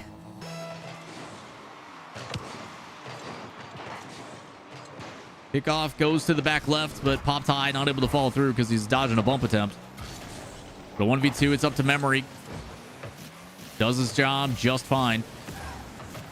And as a reminder, the coach, Memory, standing in for 2-piece because he's on vacation. He's been having a worldie. Really good first 2 games in the series. Bunch of demos to open things up. But a big mistake. Just kidding. All part of the plan. He gets away with it.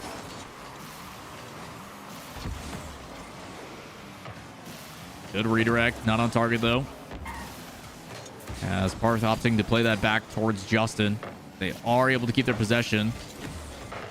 As heavy hits, trying to clear the ball away. And he does get a demo, but it doesn't matter. I think he smoke screens his own team, potentially. Nope. Andy just demo on the rotation. It's an individual effort from Parth. It looks like he wanted to go high, but he goes underneath.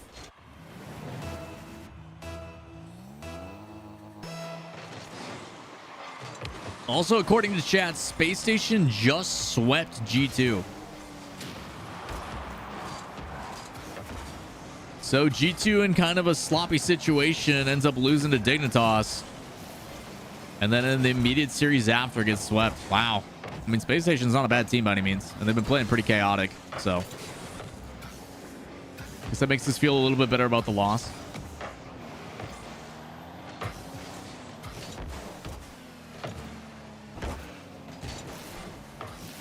Touch up high. Into the midfield. ARIS is there. A boomer of a shot. Bar down and in.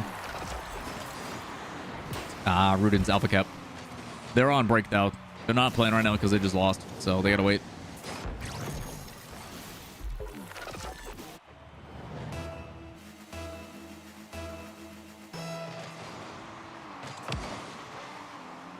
Memory able to get around. 5 up. Good reaction. Ends up going back to him and a bit of a double commit. So it's going to be up to 5 up. He is able to secure the corner boost. Takes it to the skies solo. Has to extend this play as he looks for a bump. Gets away from him. So he's going to rotate on out. Up to ARIS now. Solo play again. This is what was making them so successful against Space Station. This is the individuality. Andy's touch again. Not the cleanest. But still able to keep it up on the orange half. But only for a moment. Another big clear. Controlled by Memory. Good 50. Teammate should be coming through any time now. As it kicks into the midfield, Andy's able to follow through. A little bit of team bump on the back end. This could be a chance for Pirates on a boat. And unfortunately, 5up's touch goes into the corner. Needed it to be a bit more direct. As that shot. Good save. A threatening one from Justin. Multiple touches. Parth wins the 50. 5up up high. It's a high lofted touch. Punted over to Justin. Parth there as well. And a couple of mistakes should keep this one out. Final 10 seconds.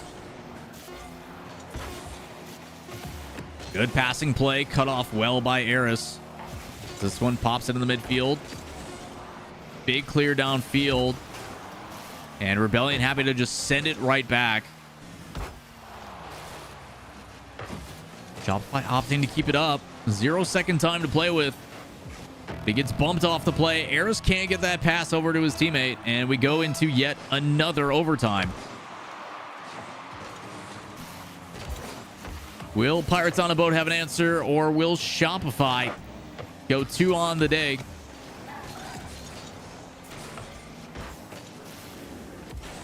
Justin applying pressure and peels off. Looks for a demo. Isn't able to find anybody. But through rotation, gets some boost. Able to clear back downfield. That one lofted high. Parth, back pass, Memory. Secondary touch. Not going to have the angle. 5up gets it around. ARIS shot intercepted by Justin. Followed through. Nobody in net. Gotta put those shots under the bar. Might have been saved anyway.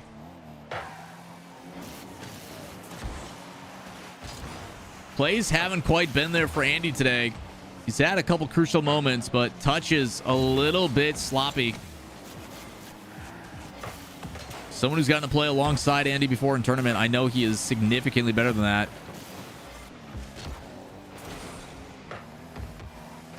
Got to find a way to make some more crucial touches. Good intercept by ARIS.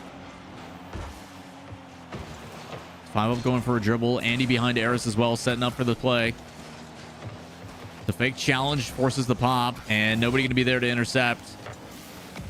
Luckily for them, a little bit of a possession throwaway. It's up to Andy. Big clear over to ARIS, and Parth reads it well. Intercepted again by Rebellion.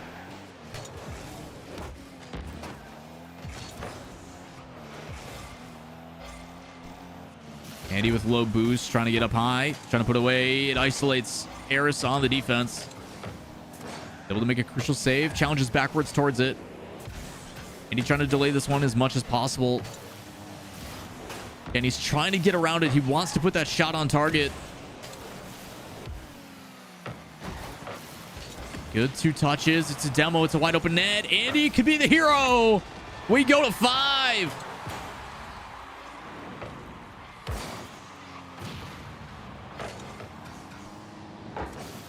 Great demo to open it up.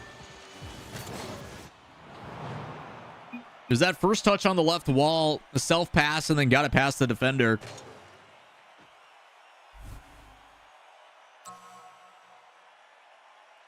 Love to see it. All right, guys, a game 5. There's a chance. There is a chance to close it out.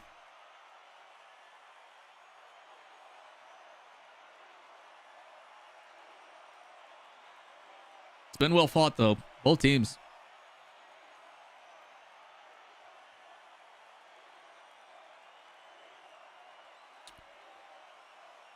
All right, it's taking their time to ready up on this one. ARIS. It is very shocking to not see a single shot from FiV3UP. Spuff, Epic, Justin, Vale, and everybody else. Appreciate the follows today. Appreciate you guys all tuning into the stream. It's good to have you. Hope you're all having a good day. We got a good game 5 here between Pirates and Rebellion. If you guys enjoy the content, you guys enjoy the casting, consider dropping a follow. It's greatly appreciated. Here we go, game 5. Shift Summer League week 1. It is a double round robin tournament. Every team plays every team twice. 2-piece. The big man in question. Everybody coming in and being like, yo, where's the key player? He's in vacation, so their coach Memory stepping in. That one drops right in front of the net. Good save by Justin, but a pass over. It should have been a goal. ARIS can get to it somehow. Parth able to check on back as well. So many shots on target, and somehow Rebellion still not conceding a goal. I have no idea how they kept that one out. I mean, I do, but still crazy. Should have went in. FiV3UP into the corner. Par 30 waiting, trying to get underneath him and pop it high. Touch to the backboard. Memory already waiting. So is Andy. Shot immediately again. Memory in position. Happy to make 2 back-to-back crucial saves. As ARIS going to slow it down. A flick past 1. A little bit of control. Trying to go underneath. It's not there again. First minute. Pirates on a boat. A couple really good shooting opportunities. Just haven't been able to put it away on the Rebellion defense. All up high. Good challenges by Justin. Keeps it there. It only takes 1 for Rebellion. They strike.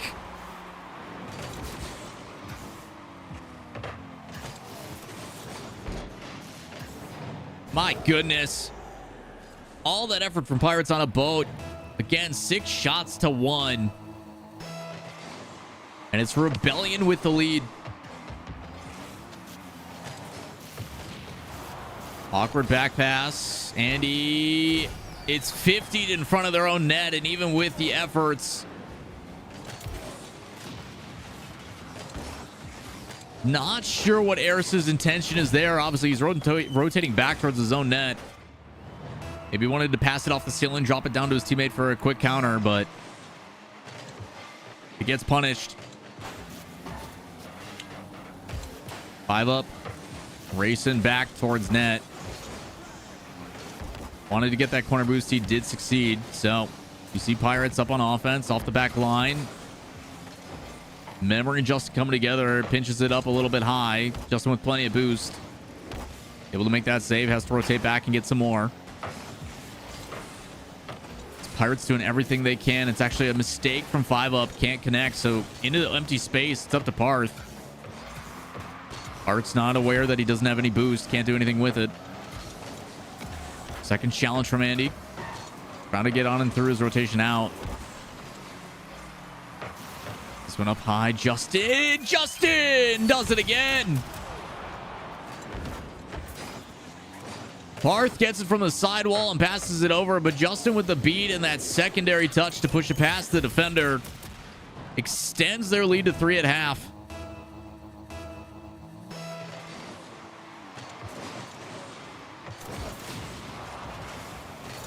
ARIS comes through with 2 demos or 2 bumps. But nobody there to help him follow up. Looked like an attempt, but ARIS gets bumped off the play yet again. Low on boost is Andy. He's going to have to find something on the back end. There's FiV3UP and ARIS up on offense. Pass across from 1. Comes flying in with a shot, but again, the defense. Too many members of Rebellion in the way. One option is to remove him completely, but now he's going to respawn on defense. 33 boost to work with. Into the midfield. Shot on target. And again, somehow, Rebellion comes together to pinch it away. Phenomenal saves from the defense. At this point, if you're Pirates, you've got to find a goal here in the next couple minutes. Or a couple seconds, I should say. Because we're down to the final minutes. 2 goals, not going to be an easy feat. Unless FiV3UP and the rest can do it, but no. Big 50s. Parth trying to catch up to it. Over to Justin. Into the corner. And a touch like that isn't going to clear the ball. So Parth more than happy to just play bully. As multiple shots, dangerous spots. Parth sticks around. He gets underneath it. And it's a 4-goal lead.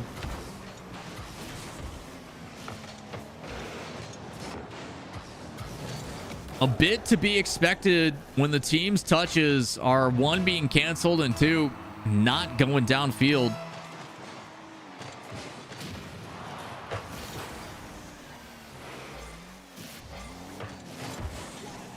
Tough plays, and Shopify now doing the exact same thing that happened to them. But the ridiculous part is with this many shots on target, finally, they're able to get past.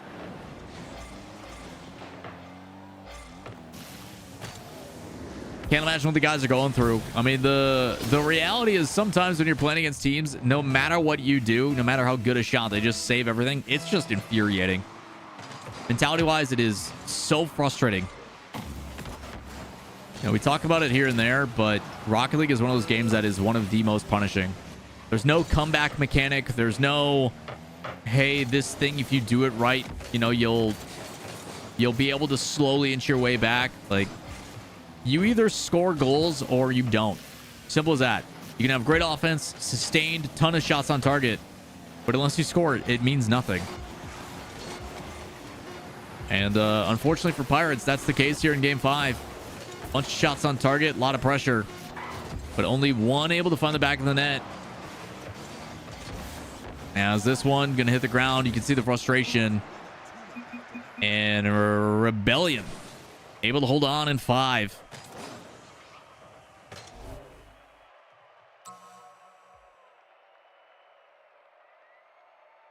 That is a tough loss for the guys. Able to battle back and keep it close, but still not enough. Rebellion's defense, man.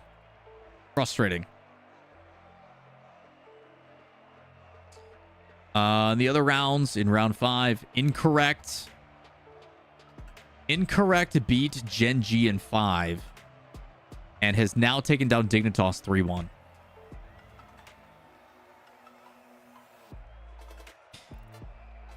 Okay.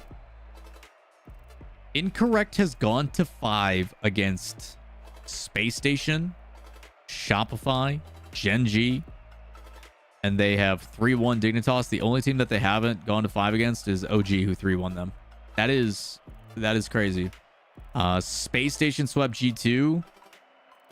Gen G has swept Fun, and now we're waiting on the results from OG and RMC. Let me pull those up for you guys. Or Noli really tried to just feed JNaps or Calm a couple times in the midfield, and it felt like, again, like he wasn't as productive because the rest of his team wasn't as productive, and he couldn't be productive because there wasn't much to produce there. If Noli has a strong challenge game in this game, he just said a lot of productive. His team, he said productive and productivity a lot. When they've gone to Champions Field against formerly LG, when Noli stepped up, they've kind of handled business. So expect him to be the X factor in this game. Magic Bear waiting close of the net. Reddles getting a little cheeky, but I mean, this has been throughout the entire season, pretty much the battle for 4th, right? Champions Field, and if he does, OG are going to have to field. Only has sat underneath this ball in the corner for like 10 seconds. Finally just gets the chance and has to dump it away. And now Cheese taking it back to Reddles. How? I'm hearing Jorby, but it should be Corelli. Is Corelli still on his PS1? I think he actually messed up his launch going up to the sidewall. There's little mistakes. Cheese is chasing you down. Gotta maintain pace. Only gets a nice 50. JNaps tried to squeeze it in. RMC facing that pressure early on. No, he ain't done.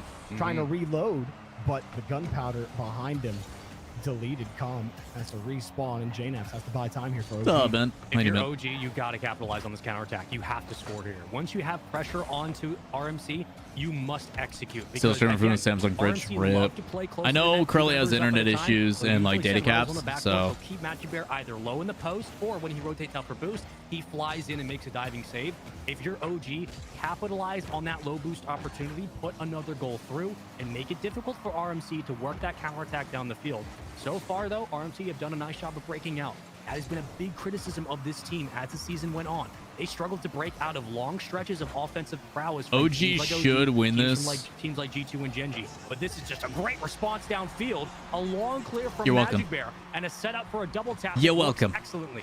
RMC spotted the hole. Magic Bear was sitting on the side wall. They had JNaps come forward, but they had I will the use long my pass powers over to for the corner. evil. And the dump down to Magic Bear. Evil, I Tom say. was on the side, had his car turned, only had about half boost. He didn't see Magic Bear until it was too late, so he didn't even think that he had to jump for the ball. So Magic Bear just gets the full field, 3-point passing play goal, and nobody from OG was there to respond.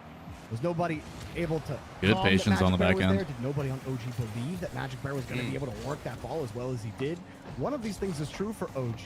Yeah. And I mean, for their sake, I hope it's that they just didn't expect him rather than they didn't see him. I think I'm more willing to believe that they just didn't expect him to move that ball as effectively. That did not hit as ceiling he did. is That actually touch on the crazy. Ceiling as Magic Bear gets it down off the backboard, pitches it through. Oh, man. Can't get there. That's some rocket power. That's my Lisano guy, Cheese from the sidewall. Look at this man. Set up perfectly, wins the race to the ball, fights Noli for the possession. Reynolds just Those watched suck. him fly by. Being on the receiving end of those suck. And that's how you get it, man. Listen, Magic Bear, you don't see him often. He's like a turtle. Choose prediction. You guys had Pope. You're wrong. Shopify wins. Transitory Unfortunately. RMC can really dial let's into go. once they Our feel last like game they is have against enough boost to start Dignitas. Oh god, it challenging. doesn't get any sounds easier, really does simple, it? but it's something this team has been working on all season, something that Greg has talked about in interviews, how they have been focusing on winning these transition periods. Finally, it starts to work out. Now, defensively, how can they keep the lead? Because whenever RMC would grab the lead, predictions you are had to up guarantee that there was for gonna be the a final tie game series at of the some day. point. Can they hold on to it? You talk about him being a tournament. I'm It's a going scary to fact. I understand that they could fly as well. And Magic Bear, reset the fair- series fair score. tonight. We're gonna add in That sounds Dignitas. absolutely terrifying. We're gonna go find a Dignitas logo. Reynolds not going to get much on his 50, just trying to buy time. Cheese doesn't have any boost. He can't do much. Magic Bear sitting underneath with 61. And, well, no one feeling confident will just take the challenge. Reynolds got a nice scoop. Reynolds, that's about all he gets, though. Can't get the boost steal. Right. Calm will pick that one up. Cheese sets it down, but that's a time-buying touch. Hopefully into safety for Reynolds. Dick doesn't have memory. We're fine. True, man. Little, excuse me. True. Cheese with a full tank. Still has Magic Bear with half of his, but he can't get solid contact. OG have a chance here to tie things up. Yeah, Reynolds in the back line, only one for the moment. It's going to play boost every time. Once he gets the clear, into the corner immediately. So opportunities for OG to recognize. We'll try to work around one. Noli looked for the, at least the chip. Well played by Com to get that around. JNAP's recentered. Reynolds gives it right back. That's a really, really tough spot to be in. Really well played by Com. I don't want to say that Reynolds could have cleared that better. I think that's just a really good setup from JNAP's. Yeah, Magic Bear sitting back and he really good setup from Com and JNAPS. Com is able to get past 2 defenders and then a touch that at least applies a threat. JNAPS' double is crazy as well. Anyway, I feel like there was a way out. You're absolutely The only thing I'm right not impressed by is Nolly running in and slamming his face into the ball. Back in there, but that felt like it was salvageable. Yeah. Salvageable, excuse me, from RMC. A chance to hold on to that lead, but now you have to do this. Reynolds has another and cannot put it on target, but at least he gave it a chance over to Cheese. Magic Barrel by time. And again, like I like the idea of being selfless. Cheese has full boost. Give him a chance to recenter back into the play. Sure, dangerous as that might be. But still in that spot, I'd like to see Reynolds go for the double tap. Even if it doesn't land, just kind of take initiative on the ball, force the challenge off the backboard, and then allow Cheese and Magic Bear to use the full tank of boost they have to reposition at the midfield. It's just small stuff like Dorian. that can really change the dynamic of this offense. Under 10 to go. Have to go the length of the field. JNAPS gonna call his own number. Noli working underneath, have to do it himself. Also, won't let it touch up the Cheese on the ceiling. I'm gonna ask a really Reynolds on the catch, obvious question maybe for some. For game 5. And think it back to that critical moment. Reynolds is on the ball. Is Dorian Gray like the person from like Grey's Anatomy? Think it back to that moment. XLG RMC can't be thinking about that moment. And like you're just a fan, or like who's Dorian Gray? You talked about the better transition game from them, and Com actually slips through because I don't know. To the ball, Reynolds with 2. I don't know who Dorian Gray is. Hey, Slater is Reynolds backwards, and they're going frontwards through game 5. Game win, match win. Well Just done, RMC. Way to win, boys. That's all I'm asking, my prom king, my sweet man. Finally does it. Calls his own number off the backboard double tap. Well done, boys. We try it once, doesn't work. Re-roll for initiative again. And guess what happens? It's a game 5. Dorian Gray is a fictional character and anti-hero of Oscar Wilde's 1890 novel. The picture of Dorian Gray is an aristocrat Victorian man. The more you know. The more you know. I learned something today, chat. Dorian has been coming to this channel for a decent amount of time. And I have finally decided to ask, you know.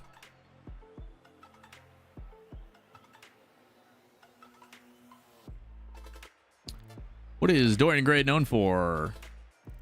Fictional character known for being vain, beautiful, and a youthful male archetype who becomes enamored with his own appearance.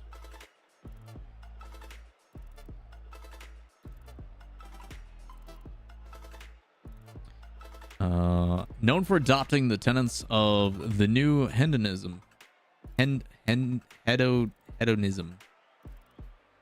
and living a life of pleasure, which exposes the immorality of self-absorption. Oh, your name is very like, hey, I love myself kind of thing.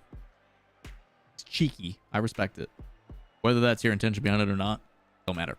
But very cheeky name. Self-love is good love.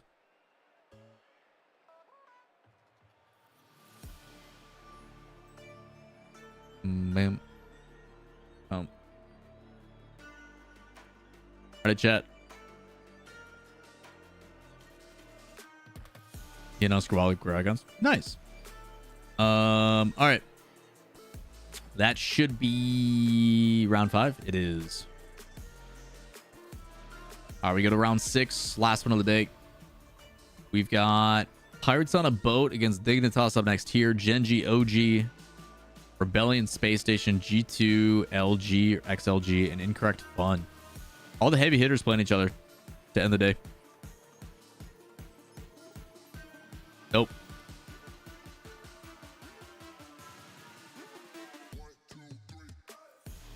It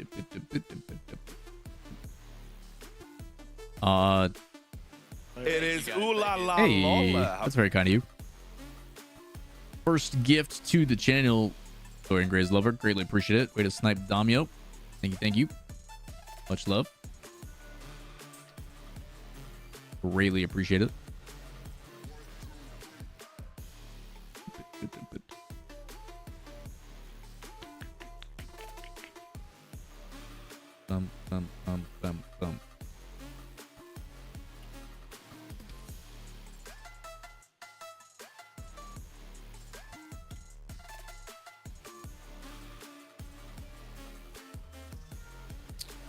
I'm trying to see when this next one's gonna start for y'all.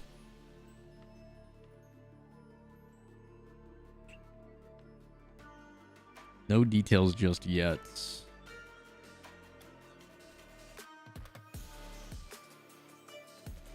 Which means we have time for a casual game, maybe? We'll see if the game will let me queue. I did leave the other one aggressively, but it's been a long time, so.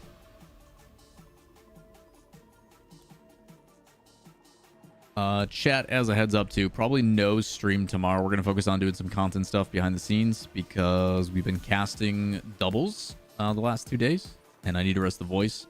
I'm also trying to prep and start casting another game in the near future, so I want to do my best to do some homework and learn that while we're at it.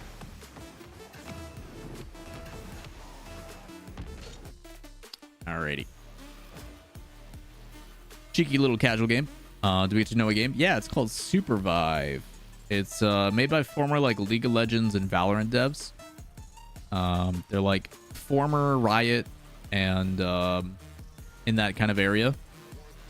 And it's a MOBA. It's a MOBA BR. If you ever heard of the game Battle Right, it's very similar to that. But the developers are absolutely incredible. The gameplay is really good. A little bit of balancing issues still, but other than that, it's great, man.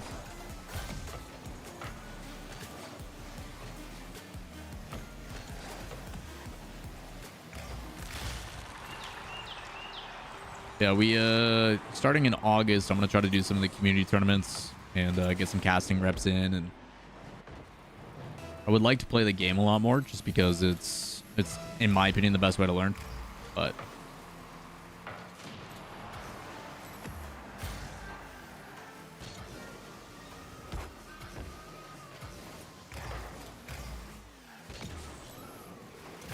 what's up, Slot? Hey, man. Have I played any FromSoft games? I have. My first FromSoft game was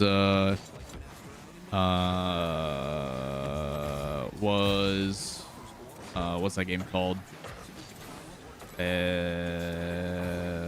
What's the second game in the series? Why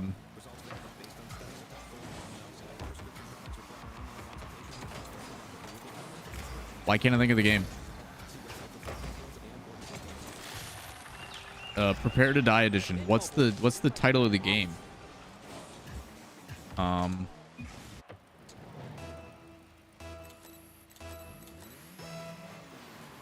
Dark Souls. Thank you. I was like, why can't I think of the title? Yeah, my first FromSoft game was Dark Souls Prepare to Die edition. The second one, I think it was. They brought it to PC, and I was like, all right, I'll give this a shot. And I played it, and I was just like, Jesus, this game is insane. I have Elden Ring. I got a copy of it for free, but I still have yet to play it. I also have the DLC. So someday we'll crack the code on that and get after it.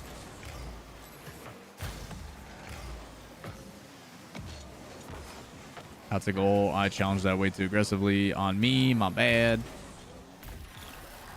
Sorry, buddy.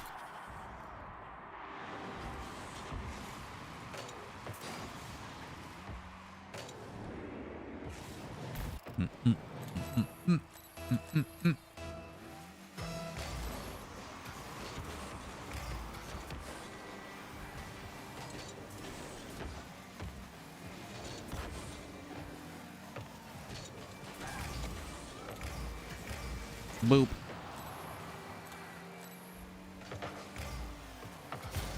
We take those.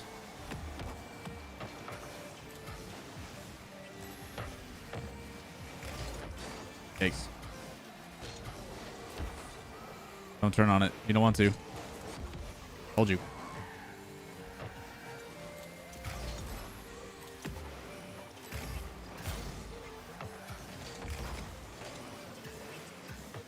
To me. Nope. Well, that's not fair.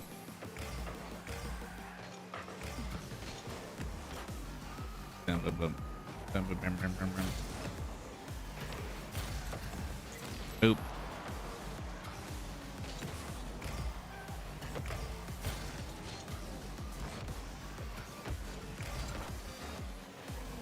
Okay, we're fine. We're not fine. We took the boost.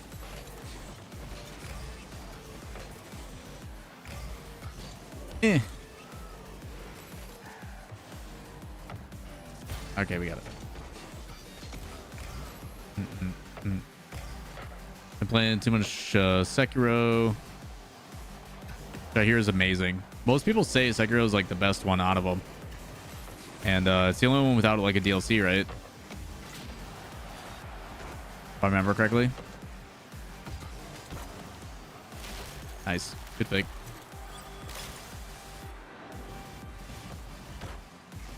Almost 2 a.m. Dang, dude. Get some sleep.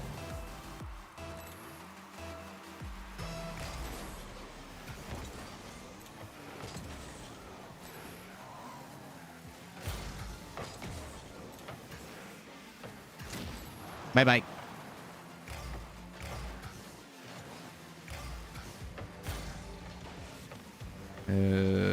Hey.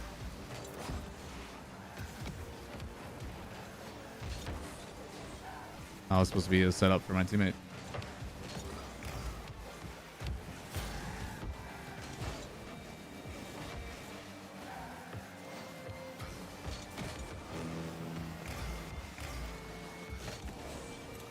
Get out of here.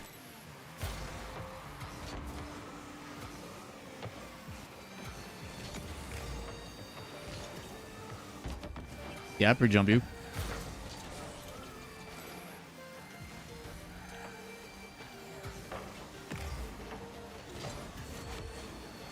Yeah, I know a lot of people have been begging for a Sekiro DLC, but they just don't know how they would like actually like what would they cover, you know?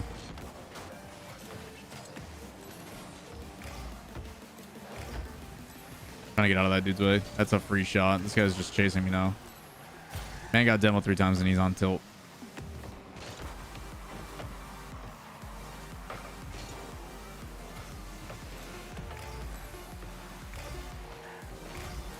Easy.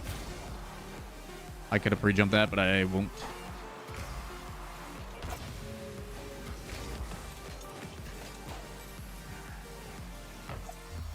We did it. We win. Oh my god.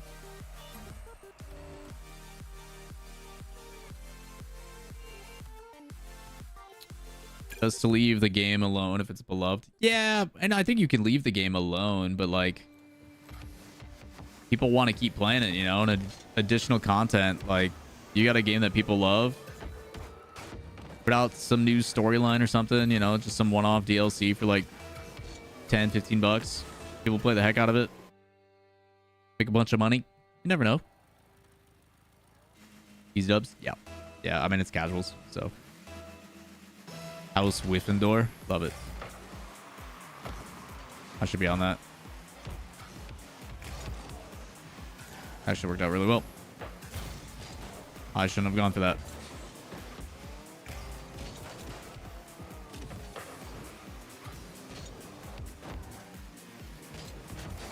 Yeah.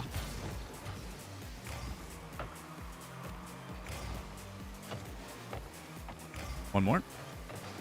Nice. Casual MMR. Apparently 1677. I haven't played casuals in probably like 5 seasons. It's been a long time since I've played casuals. So, almost 1700. It used to be almost 2K. I was chasing after Justin.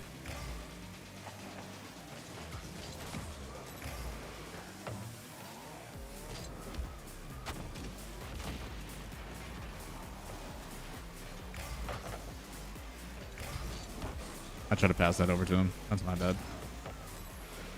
I missed the boost. Shoot.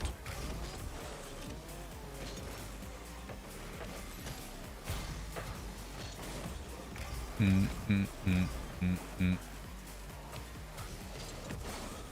do that too much. Where I come in on a challenge, I have the read, and then I just challenge too high.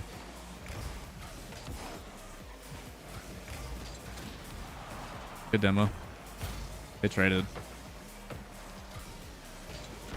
Try to go underneath. Didn't work.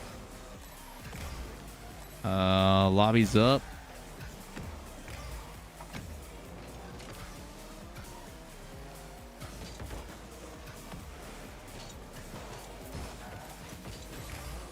I have no boost. I shouldn't stick around this long.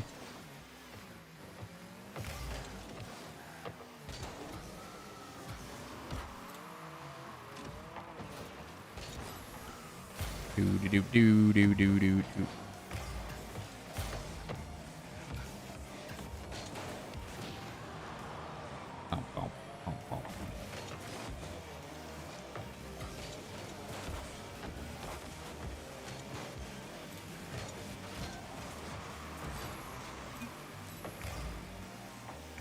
Yes, please wow me because of how dumb that stupid rule is.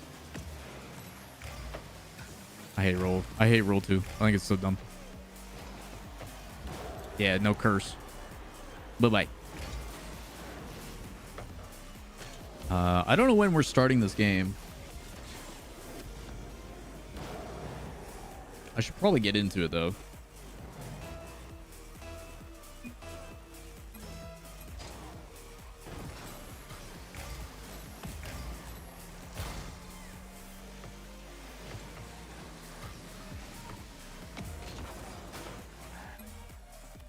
Alright. It's fine. I don't care. It's just casuals. Private match. Lobby info.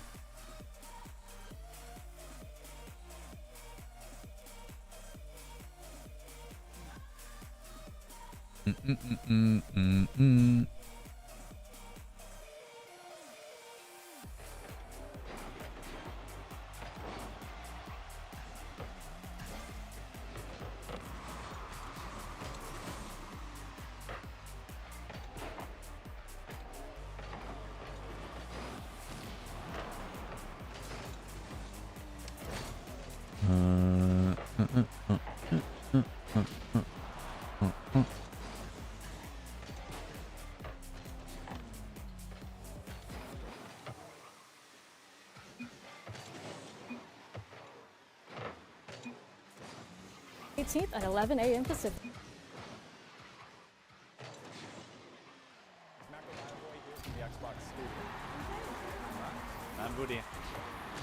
season, I'm not a Yada Island. They said they'd give me the world, but to them...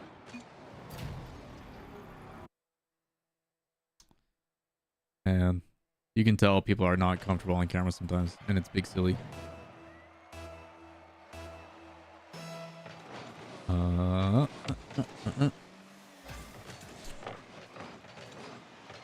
I think this is the featured match as well.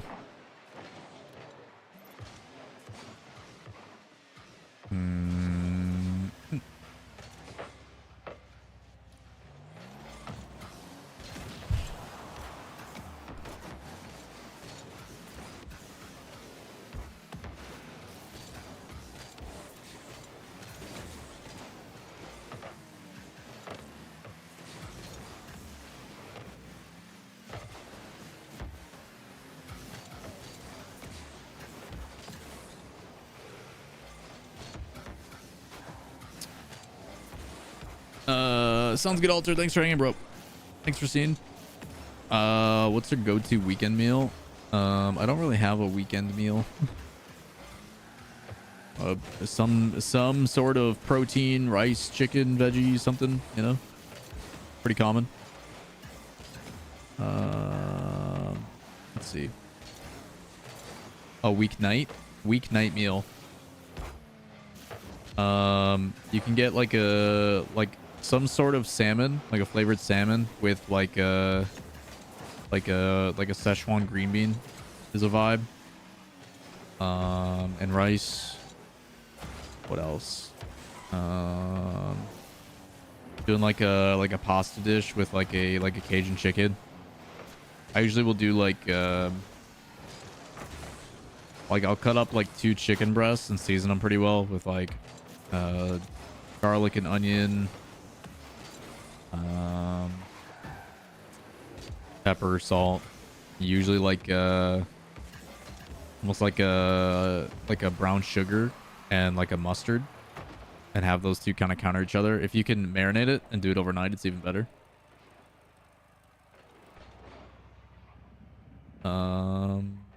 Do that and toss that, and and cook that over the stove, and then add in whatever veggies you want, whether you want to like do caramelized onion, or not onions. I mean, you could do onions. But caramelized like peppers, broccoli, green beans, you know, whatever your greens that you like are. And then a small side of rice. What's happening here? Yo, what up, Doug? We're casting some Rocket League. We're just in the current waiting. They're doing a test lobby right now, so we're just waiting on things to start.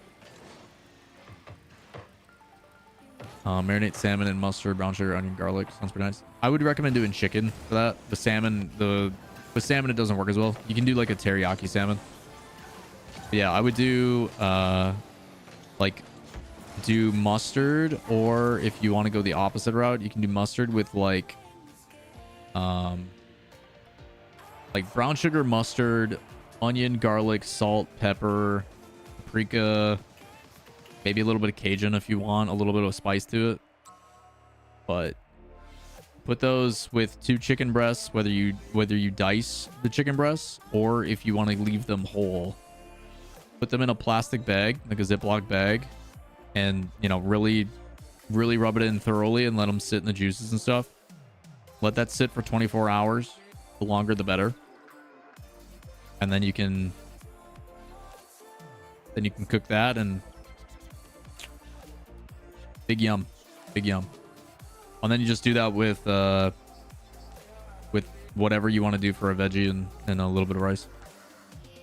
With salmon, I usually do like a teriyaki salmon's usually pretty good. But like, if you're trying to do basic cooks for the week, pick a basic protein. The leaner the protein, the better. That's why chicken's so versatile. That's why chicken's is the best. My girlfriend hates handling chicken, so I'm the one who has to like cut it up and do with it, which is fine. It's whatever. But yeah, whether you pick chicken, whether you're doing like a beef and broccoli, whether you're doing salmon, halibut, cod, you know, there's healthier and more protein based, which I always try to have a really good protein, a really good like veggie side, and then a carb, but small on the carb. And that's just making sure you're mindful of your calories. You're not overeating. Hey, you bit, Doran. Hopefully it helps you. All right, looks like we're getting into it. Yes, sir. Here we go. All right, chat. Last series of the day. It's a big one. Pirates on a boat up against Dignitas, who just suffered a loss. They ended up getting swept by incorrect, and it looks like they're angry. A little bit of a double commit. Well played by Zanil to open it up. You a fan of sushi? I love sushi. Sushi is so good. Oh yeah, test lobby thing. I gotta change. Thank you. Longer test lobby. Good catch. Good catch. Thank you. This is official. Yeah, I love sushi dilbot. When we were in Colorado, we went to a place called Chubby Fish, which is like all you can eat 90 minutes and you just send it. So yummy. They got little like robot cats that come out and like serve appetizers and stuff. Their spot's so cool too. Like the like aesthetics on the walls and stuff. Yeah, it was dope.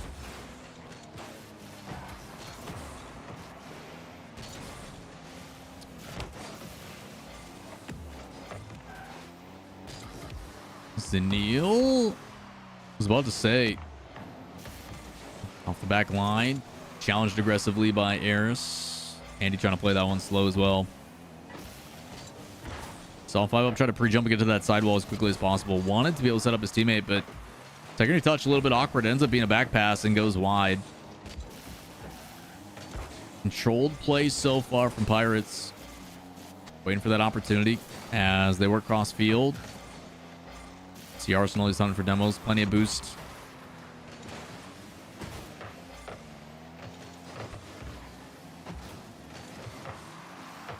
Pass down back to ARIS. Not going to be there. And he's got to be careful. Zanil was hunted. But under boost, trying to get around. It's a good 50. Nobody there for the follow-up initially. FiV3UP comes flying in. First touch. ARIS is going to get the beat. No, Evo, good touch to neutralize as well. As that goes cross field. Evo, Arsenal trying to cut it off, get in front of it.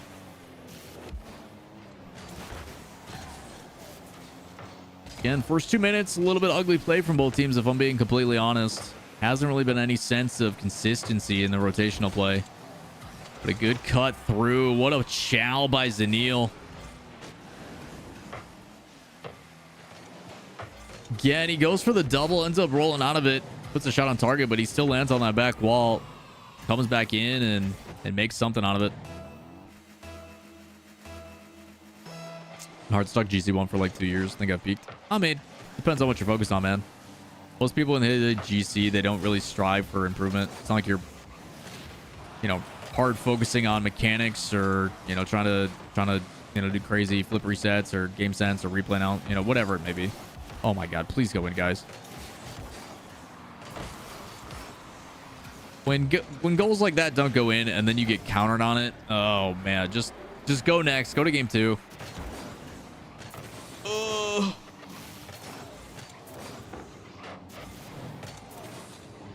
Man.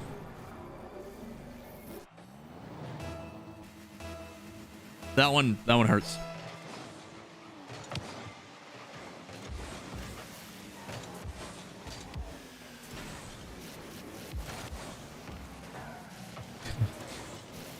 ARIS thought he was cheeky, had a little bit of an extended of play. He's like, you know what? I'm going to come up the sidewall, get a flip reset. And Arsenal's like, I'm just going to sit here and watch. You can do all that fancy stuff. I'm just going to wait for it to come back down here. 2 trade again. As FiV3UP looked like he was going to go high, but instead rolls out of it. In the middle. Nobody there as Arsenal happy to drive backwards and put a body in the way. Popped up high. On the side wall. Ends up working out in favor of Pirates on a boat. But again, nobody there to receive it. 2 players deep. And super far back on defense. Able to eventually bring it back the other way. Popped up high. Soft touch controlled well by Arsenal. As Evo comes through. Checks 2. High palm. Zanil. No boost. Not going to be able to get to it. But it doesn't matter. The follow-up from Evo. Too much for the in-out save attempts here from the defense. Gets the nose on it, but a little bit too little too late, man.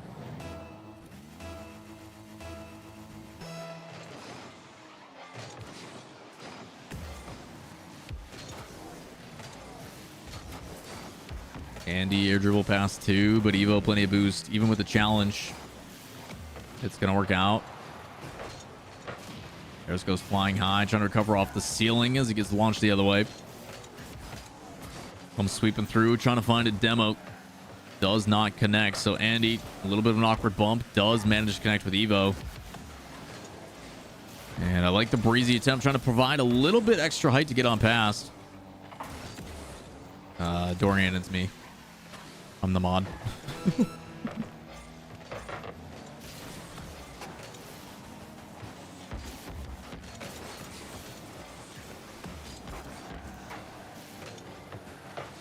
Oh no. Again, ARIS's mentality on this one is when it's coming back across, he's trying to fake it. He wants to delay this challenge and then get a free one down the other way, but Zanil just full bore, full ego, and goes on in.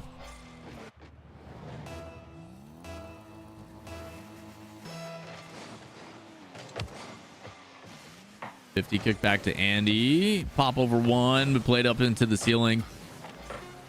Good challenges by Dignitas. And shutting these plays down quite a bit. Even with the demos that are being founded, they decide to respond with some of their own. And is this one? Last attempt hits the ground. Maybe insult to injury. A pre-jump and play.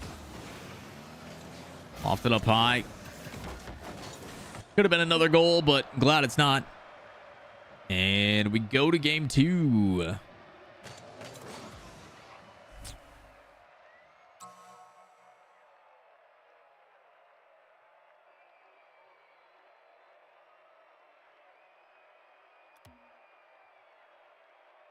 Been stuck C2 for like a year and a half. Hard to improve with work and all. While because I've improved so much, but I keep up with the current champ skill set. Yeah, I mean, obviously as the player base gets better too, unless you're making big strides, it's kind of tough to see the improvement. I mean, as you know from this stream, I don't really try to improve either. Like I play my matches, I hit GC, and then I kind of wrap it up. This season I've played a little bit longer just so we can get some footage for like content stuff. But I think the difficulty too is for a lot of people trying to go into GC, like you have to be significantly better than what the MMR portrays itself as.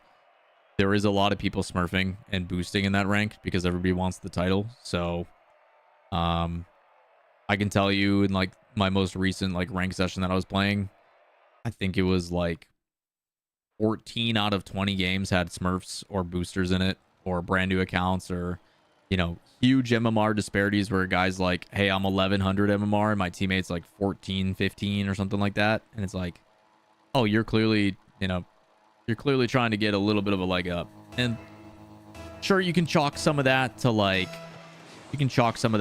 a, like, hey, maybe I was on PlayStation and I'm coming over to PC type thing, which does happen. But yeah, it happens, man. Getting GC is, I mean, again, you can understand GC and 2s is like you're better than 99.8% of the player base. That's like, think about that, you know? Oh, Andy.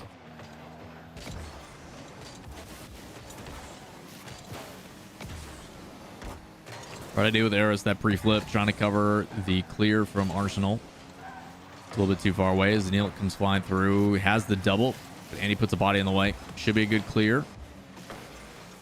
As into the midfield, pass one up to Andy. Double touch chance. No, it's a beautiful read by Evo. But can he stop this one? Doesn't need to. A little bit wide. Good patience by Evo from Dignitas in the midfield. Able to get that 100 boost and immediately puts an attack on target.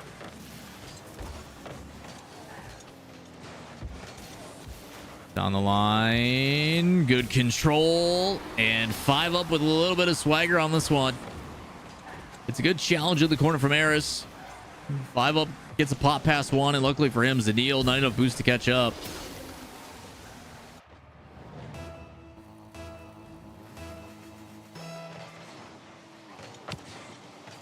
Good attack, but Andy isolated on the back line, and just like that, it's gone. Again, that kickoff is trying to go back right. They have an aggressive cheat. You know, ARIS gets a demo there, and all of a sudden, Andy's got a free air dribble towards the net, but again, that domino effect we've talked about. You play with the intention that your teammate's going to do the thing, but if it doesn't happen, everything kind of falls apart. That's why communication is so important. All played up high. Trying to be received by FiV3UP. Not going to be there. As Arsenal able to shut that play down. End of the high clear. ARIS plenty of boost. Pass one. Trying to get a second touch play back in the midfield, but it's not going to connect. Dignitas doing a good job of cutting off a lot of these plays. And lucky for the defense, Andy can do more of the same.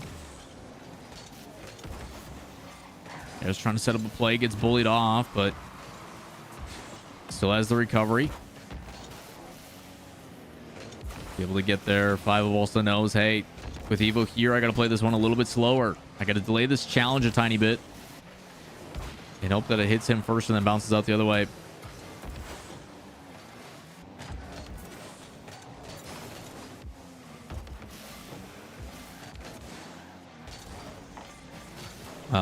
Delta, what do you mean they're abuse of the item shop? How so? I mean, the only people that are really abusing the item shop is Apex Legends, forcing you to buy a battle pass twice.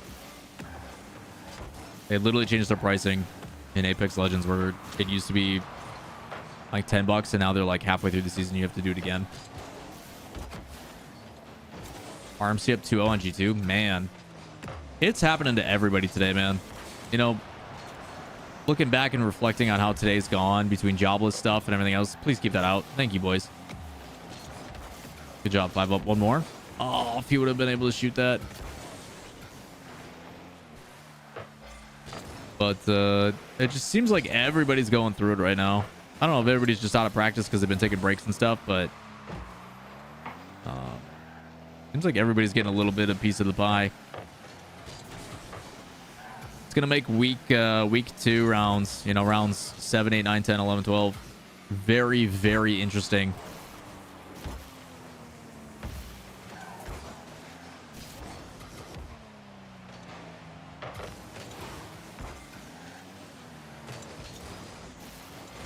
I mean, removing trading had to be done.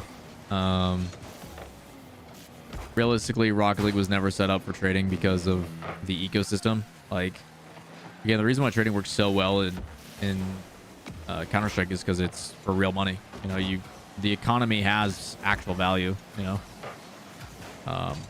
my biggest complaint with Rocket League is there is no free-to-play currency.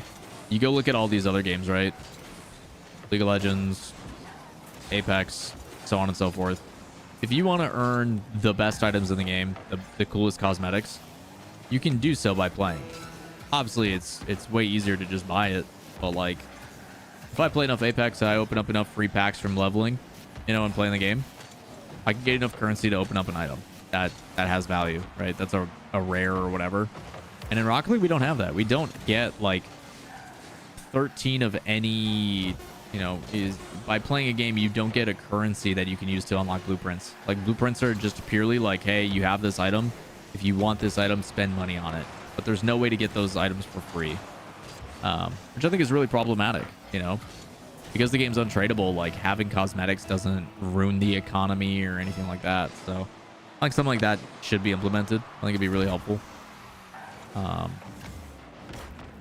the end of the day, people talk about exclusive items, but like, those items have no value, you know? Like, cool, it's fun to collect things, but realistically, none of those items have any intrinsic value. And as someone who's opened a ton, oh man, as someone who's opened a ton of crates and stuff, dude, like, yeah, it kind of stinks, but you know, if there's items that are heavily sought after, they're gonna bring them back. You know, they make money. That's what keeps the lights on. It keeps people paid. I don't think they've removed credits from the Rocket Pass. To my knowledge, if you buy a Rocket Pass, which is $10, and you play it all the way up to level like 100, you get 1,000 credits back, and it's enough to pay for another free one. So, like, you make your money back, I'm pretty sure. So you buy one Rocket Pass, and then you can, as long as you play enough, pay for another one indefinitely. So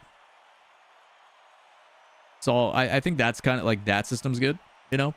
Like, hey, buy the first Rocket Pass. As long as you play enough, you can earn enough to get it back. Cool. So that's dope. Yeah.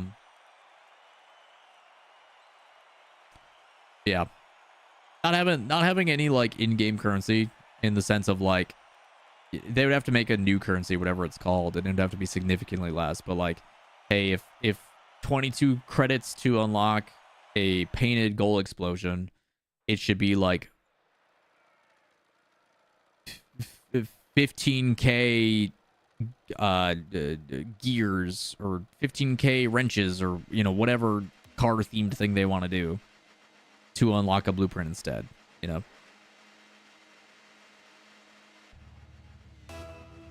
But they removed trading so they can start porting items over to UE5, guys. Like, it's a business decision. It's a long-term thing. And like, let's be honest, based upon the numbers and the stats, the amount of people in the trading community is such a small percentage. 5 up. Bang. Also, I'm really glad the replay with Bogasmod stayed on ARIS there, so we could watch that play from the side. Looks sick.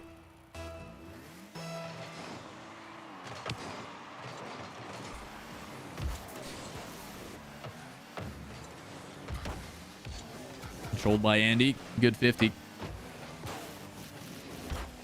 Yeah, it's over to 5UP. Another one. Zanil spaces it well. Remember getting enough credits for free without buying pass? That was never a thing. I promise you that has never been a thing.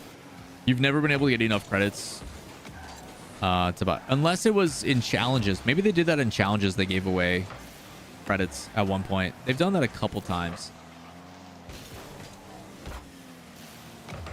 Yeah, I think that stuff doesn't happen anymore. The like in-game challenges where it's like win 2 casual games or something like that. They used to give credits away for that kind of stuff, which I think they got rid of. So I'm with you on that. Oh no, big counter. No, it's an overcommit. Does this game have potential to grow back to peaks of 2020, 2021?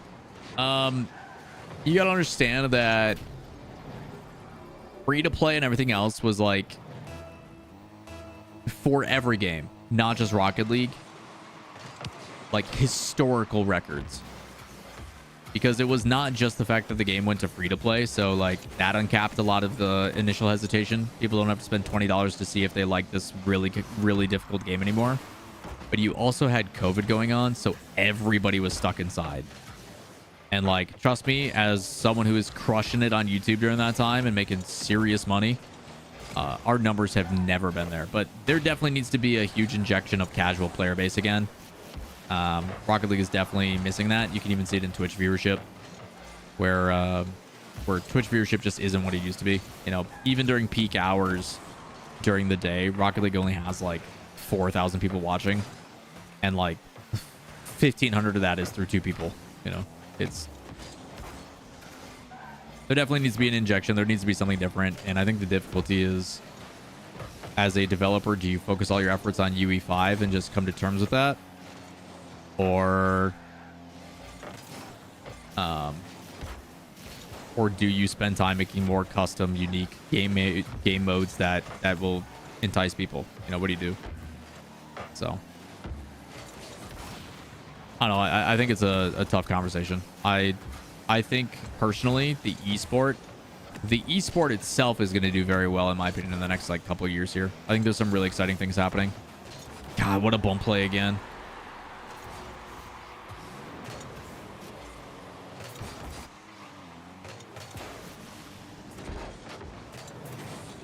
So Darwin, like, say the Rocket League directory, right?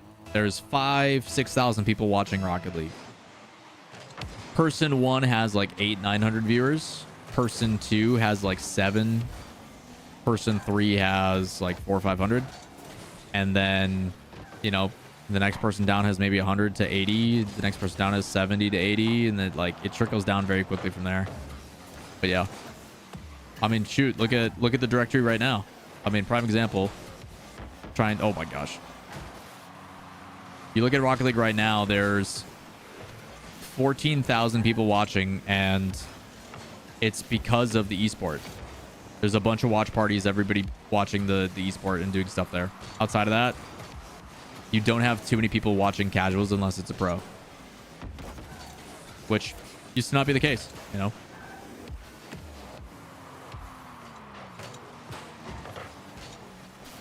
Yo, shouts incorrect in the boys. Wild results for y'all today. I'm sure you're probably more ecstatic than you were during making playlins, man.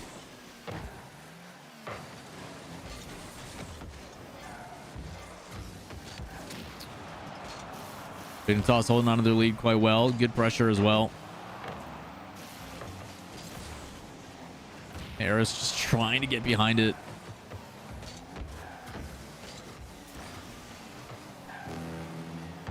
Unofficial world champs. Congrats, dude. You gonna make jerseys? Good no. Chow by 5UP. Gets possession back, but where's the follow through? Someone needs to be there. And he's gonna come through, try to extend the play towards net. 2 players come in for a demo, and it's off the post. Oh, that should have been it. That could have been the tying goal, and now on the defense. Off the backboard, it's into dangerous spots. Zanil with a shot forces a double commit. Fortunate for Andy, it's a big mistake, and somehow Evo comes down and pinches it. Oh my gosh.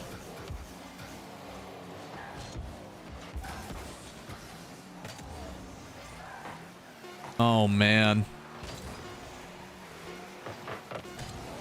Huge pop on the back line. Good 50 shots there. They do it. Oh my gosh. Oh, a tying goal when it matters most. Let's go, boys.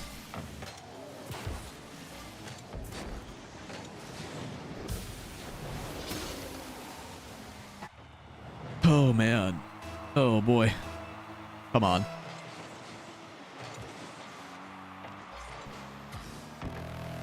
Okay. All right, OT guys. Here we go.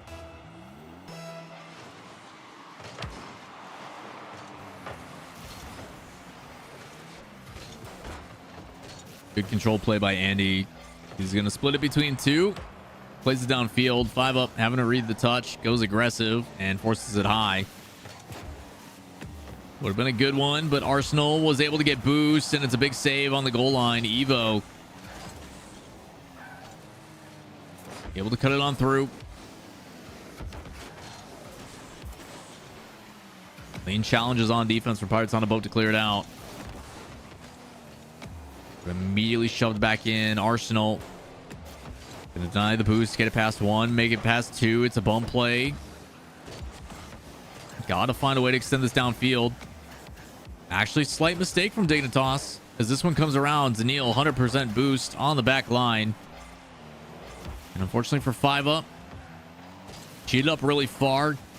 Didn't have the ability to turn and just clear it right on back to the opposition. Ball underneath. Big 50. ARIS, can he find the demo? No. Smart play by 5 up as well. He's opting to go for the boost instead. Seeing if they can sustain this. And it catches ARIS off guard. So a big clear into the midfield. Sided in. Dignitas there to receive. Pass 1. Shot. Blocked by ARIS. Has another and a flip reset. And maintains possession.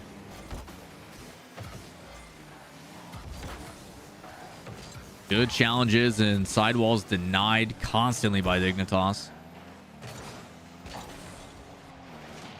Pass across. A little bit threatening. Luckily for ARIS, he's in position to make a couple saves. This one pinballs off the sidewall. 5 up. Able to get to it. Has plenty of boost. Can he push it past? No. It's a beautiful read by Arsenal. Shuts it down.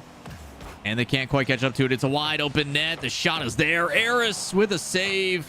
Another shot coming through. Multiple defenders diving. And they keep it out of their own net.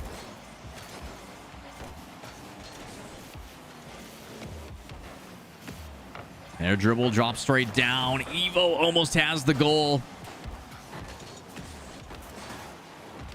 Scary touches as both teams finding themselves under pressure.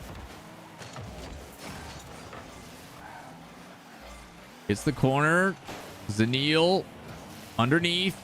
And it's a pinch play with Evo. They come together to sweep. He fakes low. Evo sweeps in. And they put it near post. Man, that, gosh, not a good day. Maybe it's me. I don't know what to tell you guys. Like, after today, Hope goes 0-3 on the day. So does Jobless, dude. Oh, man.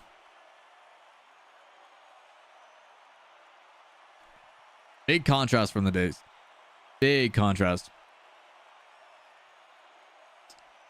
Delta, I wouldn't say it's dying, man. Like, there's still a lot of people that play the game. I mean, shoot. If we looked at, like, Steam charts and stuff like that, there's still a lot of people that play Rocket League. Maybe it's not to the extent that people think. Like, obviously, we're all pretty big enthusiasts around here. But when it comes to people, like, actively playing the game, who are still spending money on it, stuff like that, it's still a lot. It's still a lot. Anywhere from 2 to 400,000, I think, on the daily. It varies, but it is not a little amount. Steam stats doesn't tell. Most people are now on Epic and everything else too because they have to be. But like even on Steam charts, let's see. There's Rocket League on Steam charts. Rocket League is still in the top 40. It's number 4. It's 41 right now. You gotta understand, Rocket League just turned what, 9? It's a 9-year-old game and it's still in the top 50 all time on Steam played. On Steam. That's not including Epic Games Launcher, consoles. Like Rocket League still has quite a big player base, man. So yeah, pretty well. Anyway, chat. Second stream of the day. We're gonna go call it there. Tomorrow I will be doing a bunch of content stuff. We might pop on for a little cheeky stream, but reality is I'm gonna probably rest the voice tomorrow and work on some personal videos and stuff. Thank you all for coming and hanging. Again, we're gonna be doing these Tuesday, Wednesday, double streams, double casts for the next month. So shout outs to Pope, shout outs to Jobless for letting me cover. Shout outs to you guys for coming and hanging out and not only supporting the teams but also myself. If you guys enjoy me casting and doing stuff, feel free to drop a follow. Maybe we'll bring in a co-caster for next week and have some fun with it. But seriously, appreciate y'all. Thanks for all the follows, thanks for all the love, thanks for all the subs and resubs. If you guys feel so generous and you want to support me financially, drop a sub. It'll give you ad-free viewership. We'll do a recap for Monday as well. The VODs for a majority of the games are going to be posted. I'm going to try to do 2 a day, 1 in the morning, 1 at night. So those will be coming out here as well.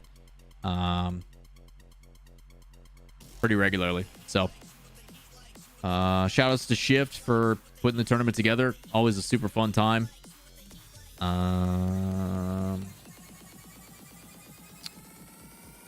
Yeah, they're on YouTube. Videos will be on YouTube. They'll start posting pretty regularly here. So I'm out of here. If you guys want to be coached by myself, also tier 3 subs, you link your account to your Discord, you submit your replays, and we do replay analysis with you guys and stuff too, if that's something you're interested in. So providing a lot of opportunities and a lot of options out there. But I'm out of here, chat. Appreciate y'all. Thanks for hanging. Thanks for all the support. We will see you later. Bye bye.